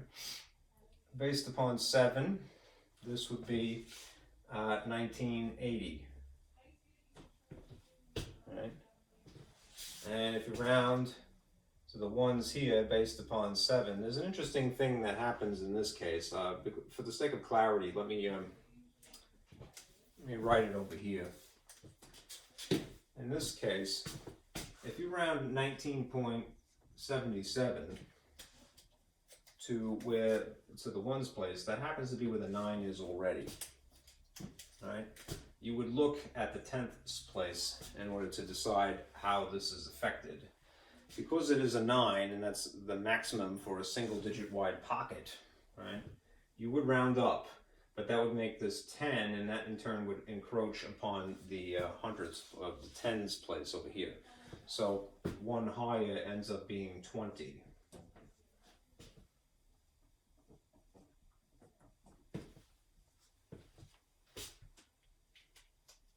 Okay. Anyhow, I think you get the point. 4.93 would make this 4.90. You round down because this is 3, not a 5. And in this case over here, rounding to the ones place instead would make this $5. Okay. Based upon 8, this becomes $12.90. And then based upon this particular 8, this is 13 exact. 81 based upon the 1 is 0.80, rounds down, and if you round to the ones place instead based upon 8, you end up with just 1 even, 1 exact. All right. Okay, so you get 16, 1, 25, 13, and 1 if you round to the ones place. The nearest dollar is the way they describe it. And if you round to the 10th place, you get 1590, 190, 1980, 490, 1290, and 80 cents. All right. Now here are the outcomes just for the sake of time.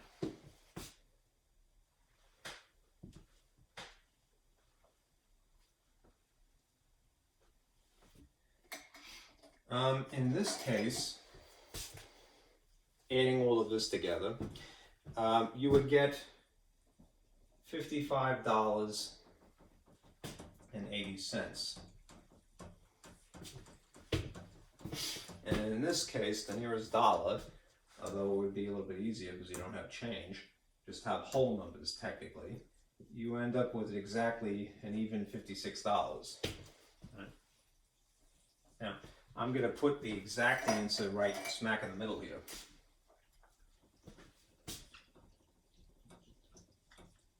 Here's the exact answer. The exact answer is 5577. Hopefully that's visible. Looks like it's okay.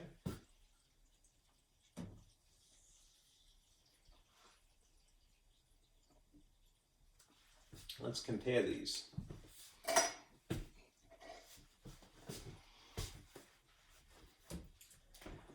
This was rounded to a greater precision.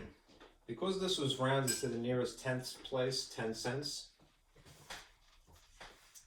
this was rounded with greater precision.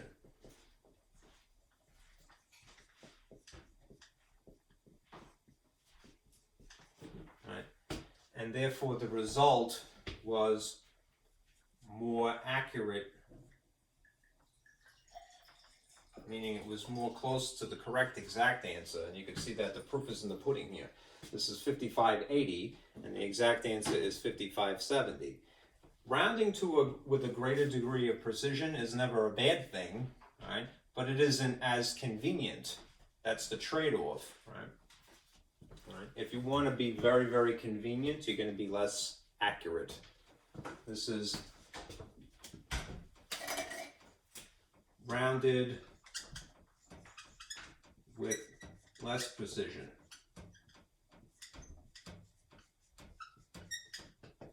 And the result of that is that this is less accurate.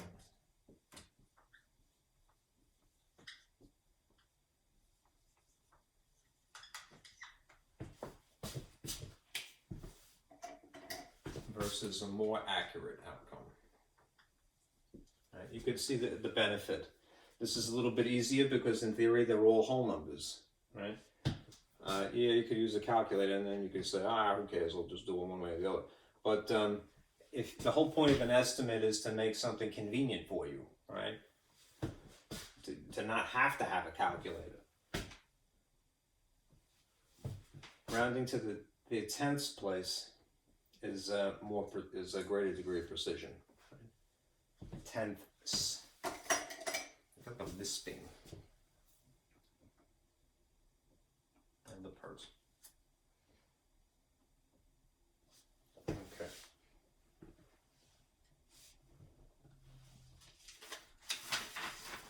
Alright. Moving on. We'll do 2 more problems and then I'll stop. It's almost at 2 hours here.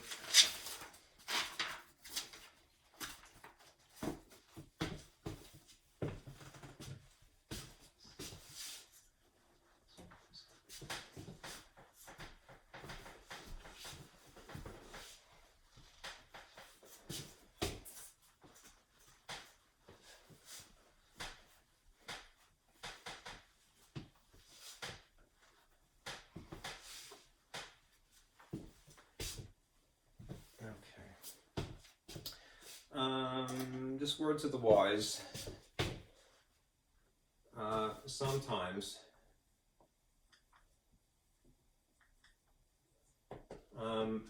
a word problem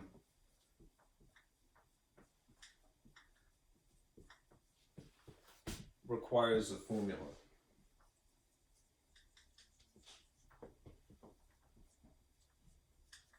Remember, a formula is just an algebraic equation. It just happens to be famous. It's a practical algebraic equation. A couple of things. We're going to go into more detail about deciphering word problems in section 1.3 and section 6.3, which is Thursday.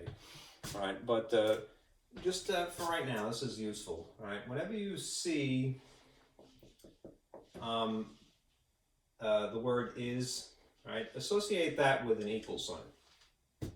Right? If you see the word per,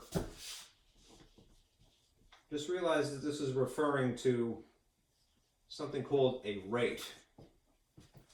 Right? A rate is a glorified fraction.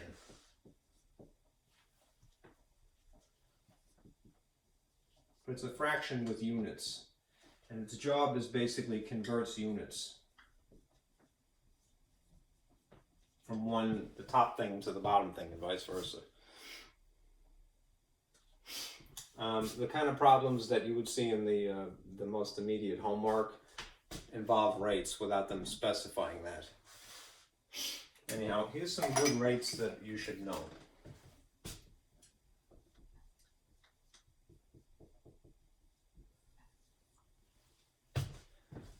Speed, firstly, is a rate. Mileage, gas consumption rating, is another rate. And then there's prices.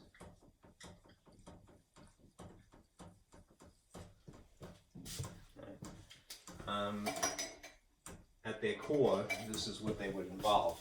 Speed is distance over time. All right. As I mentioned, a rate, the word per implies a rate, is really a glorified fraction. It's just a fraction with different units, one on the top and one on the bottom. So what you are inclined to see is here's an example. Miles per is this line, hour. So if you have a distance that happens to be measured in miles and time happens to be measured in hours, you can get miles per hour. This is the math way of writing it rather than MPH on a street sign.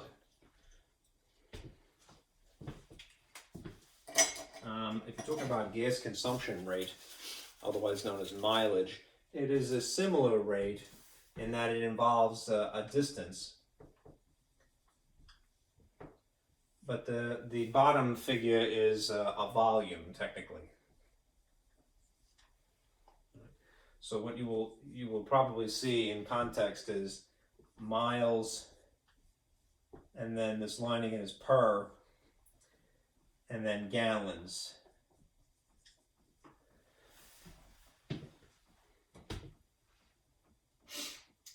Let's see.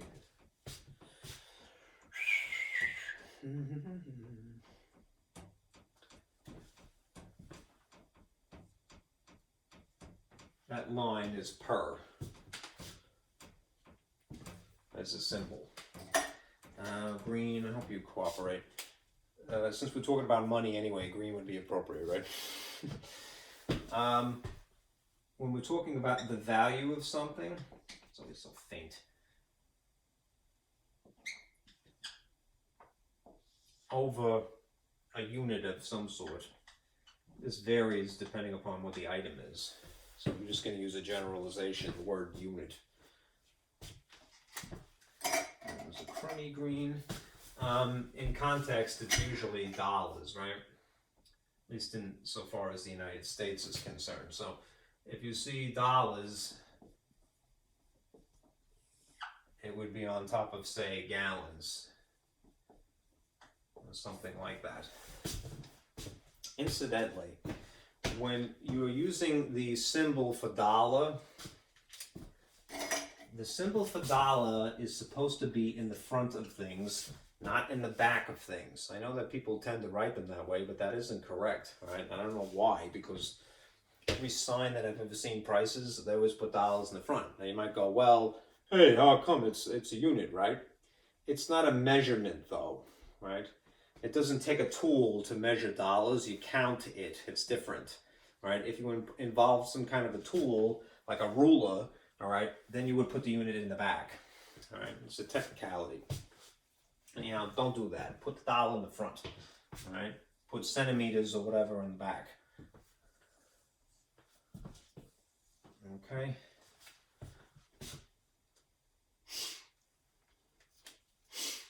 All right. The example I'm going to give you is going to involve these three rates, but they make the assumption foolishly, I feel, that you already knew this. Right? Never assume, especially if you're a teacher, never assume your students know anything. All right? Better to over-explain something than under-explain it. Okay. Now, On the handout, there's this page, and it's number 4. I'm going to skip number 3 because it's similar to the last problem. I'm going to do 4 here. Okay.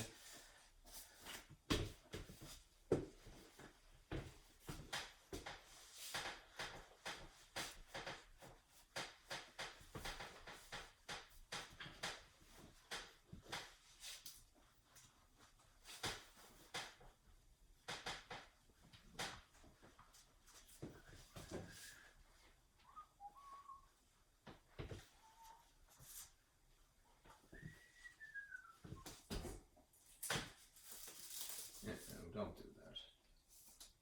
You're doing zero. Static.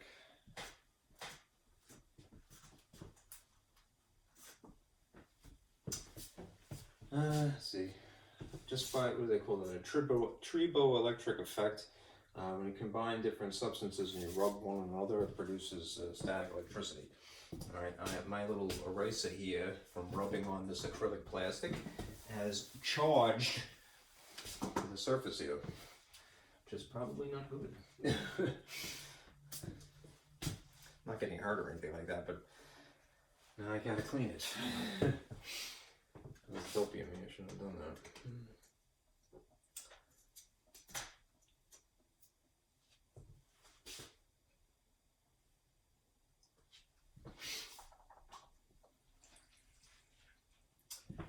All right. Here's example 4 from the packet that is section 1-2. There's some information. There's this family, the Martellos. All right, and they travel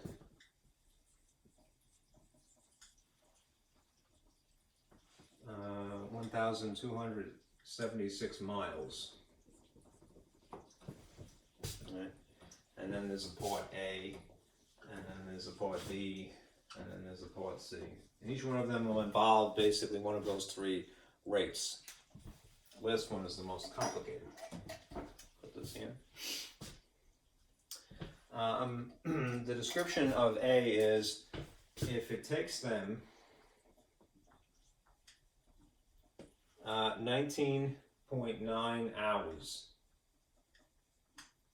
to travel that distance. All right, estimate their speed.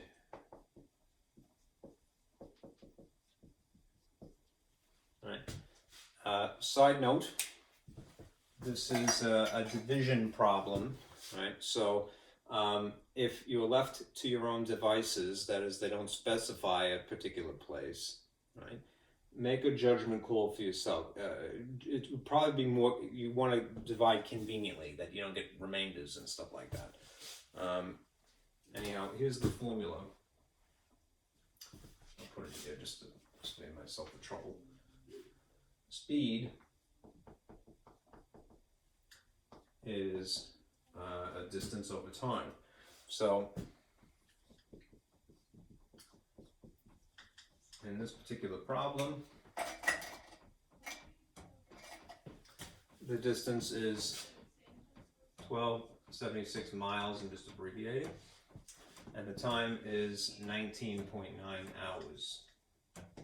You could punch this into your calculator to get the exact answer, right? And there's no sin in that.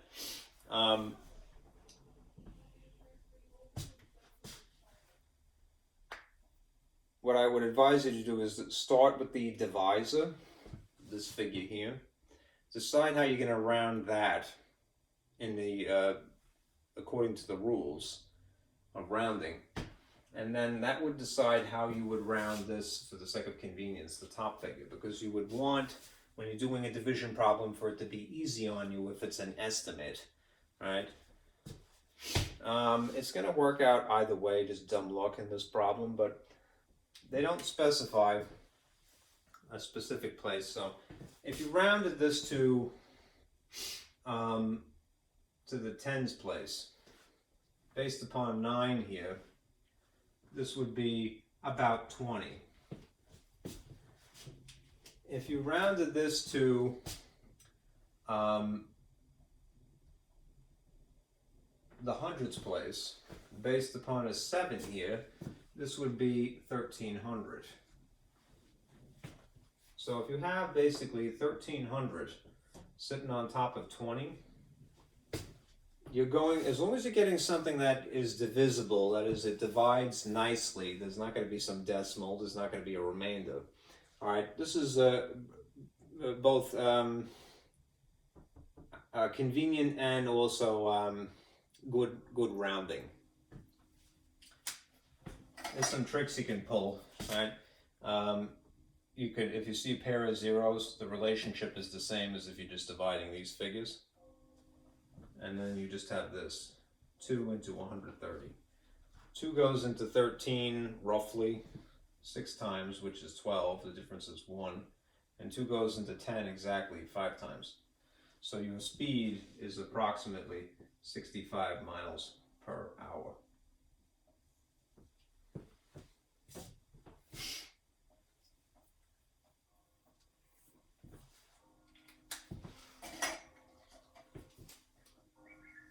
Is it noon already? B. In the case of B, they ask you if the trip took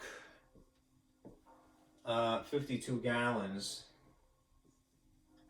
all right, estimate the mileage.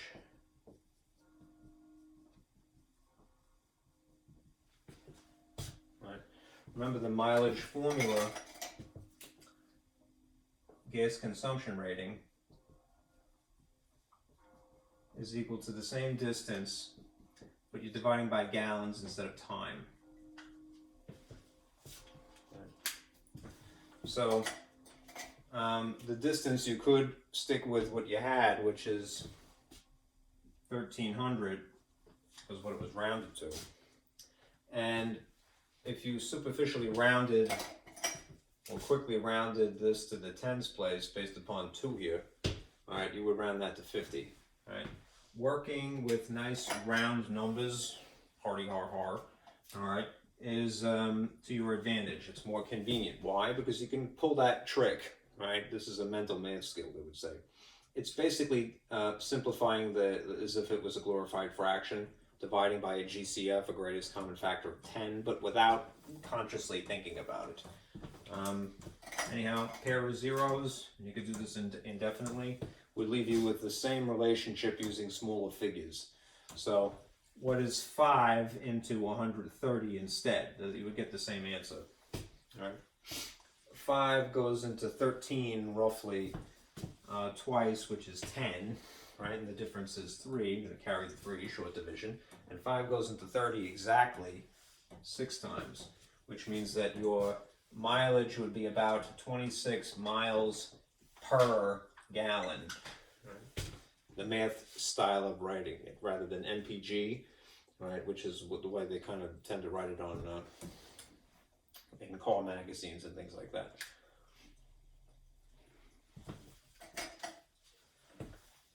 Okay. Last part of this is about prices. It's a little bit more involved, but it will use some of the same information.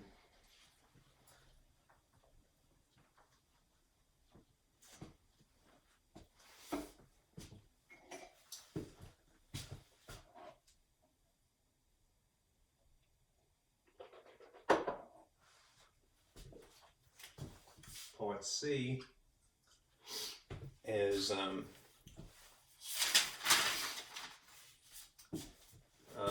let's see. Estimate the total cost of gasoline.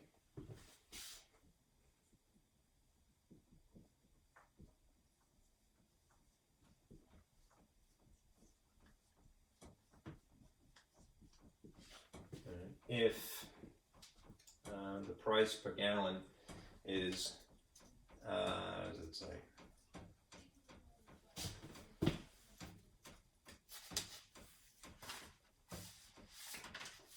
$3.99.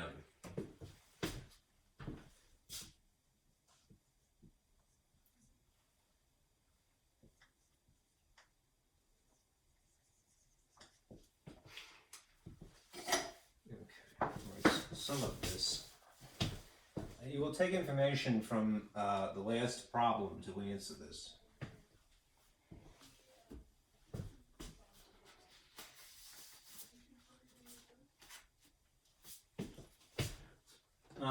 This is the sort of verbal way of communicating this rate. If you wrote it more mathematically, it would be the glorified fractions stacked. Right? So it would be 399, per would be this line, and gallon would be down here, 1.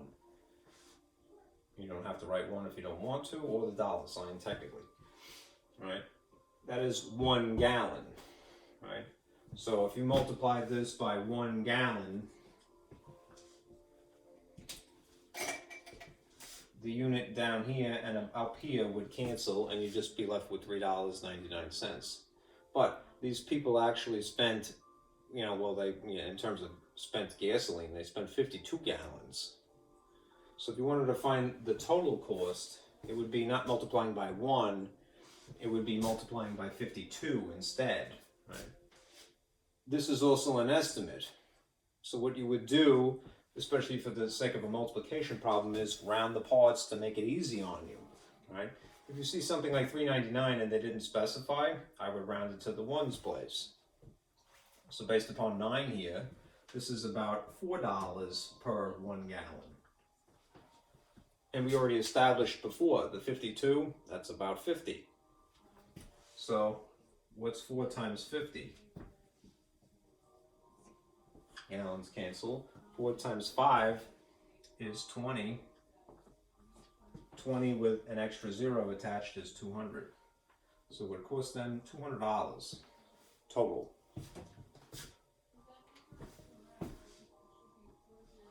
About equals. Okay. This last thing I thought was interesting is a picture of corn. This is a different technique for estimating, but it's more visual than it is mathematical. This example 7 here. All right, it says estimate the number of corn kernels in the top layer in the accompanying photograph. All right.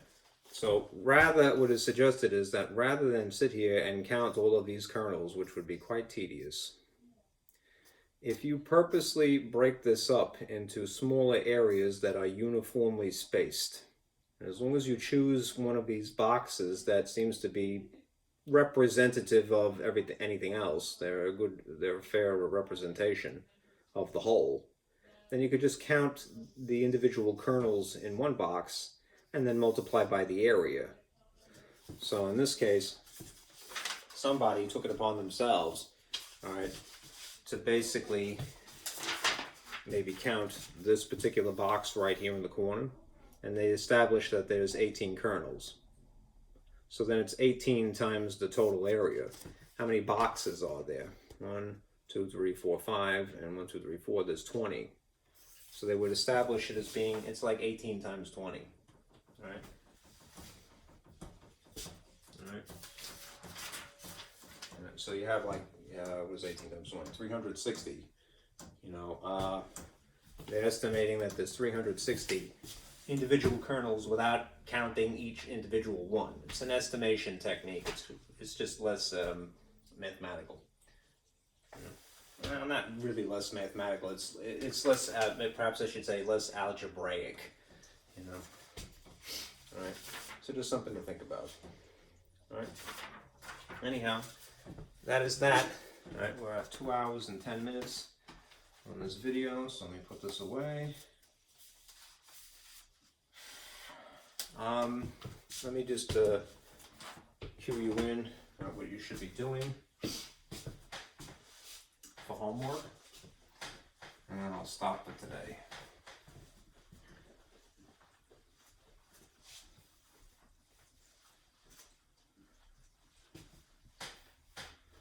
All right. For homework, and I'll have this in Canvas announcements anyway, but number 1, you want to establish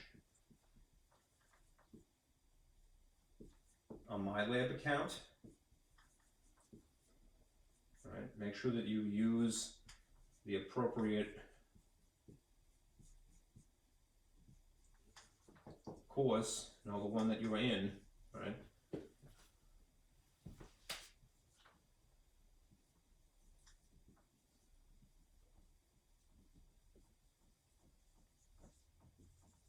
Don't use a friend, I think that happens sometimes. Number two, it's not immediately due, but I would start it, all right? You'll have until the point of the first test, which is, like, I forget exactly, a couple of weeks from now. So you want to do the prerequisite,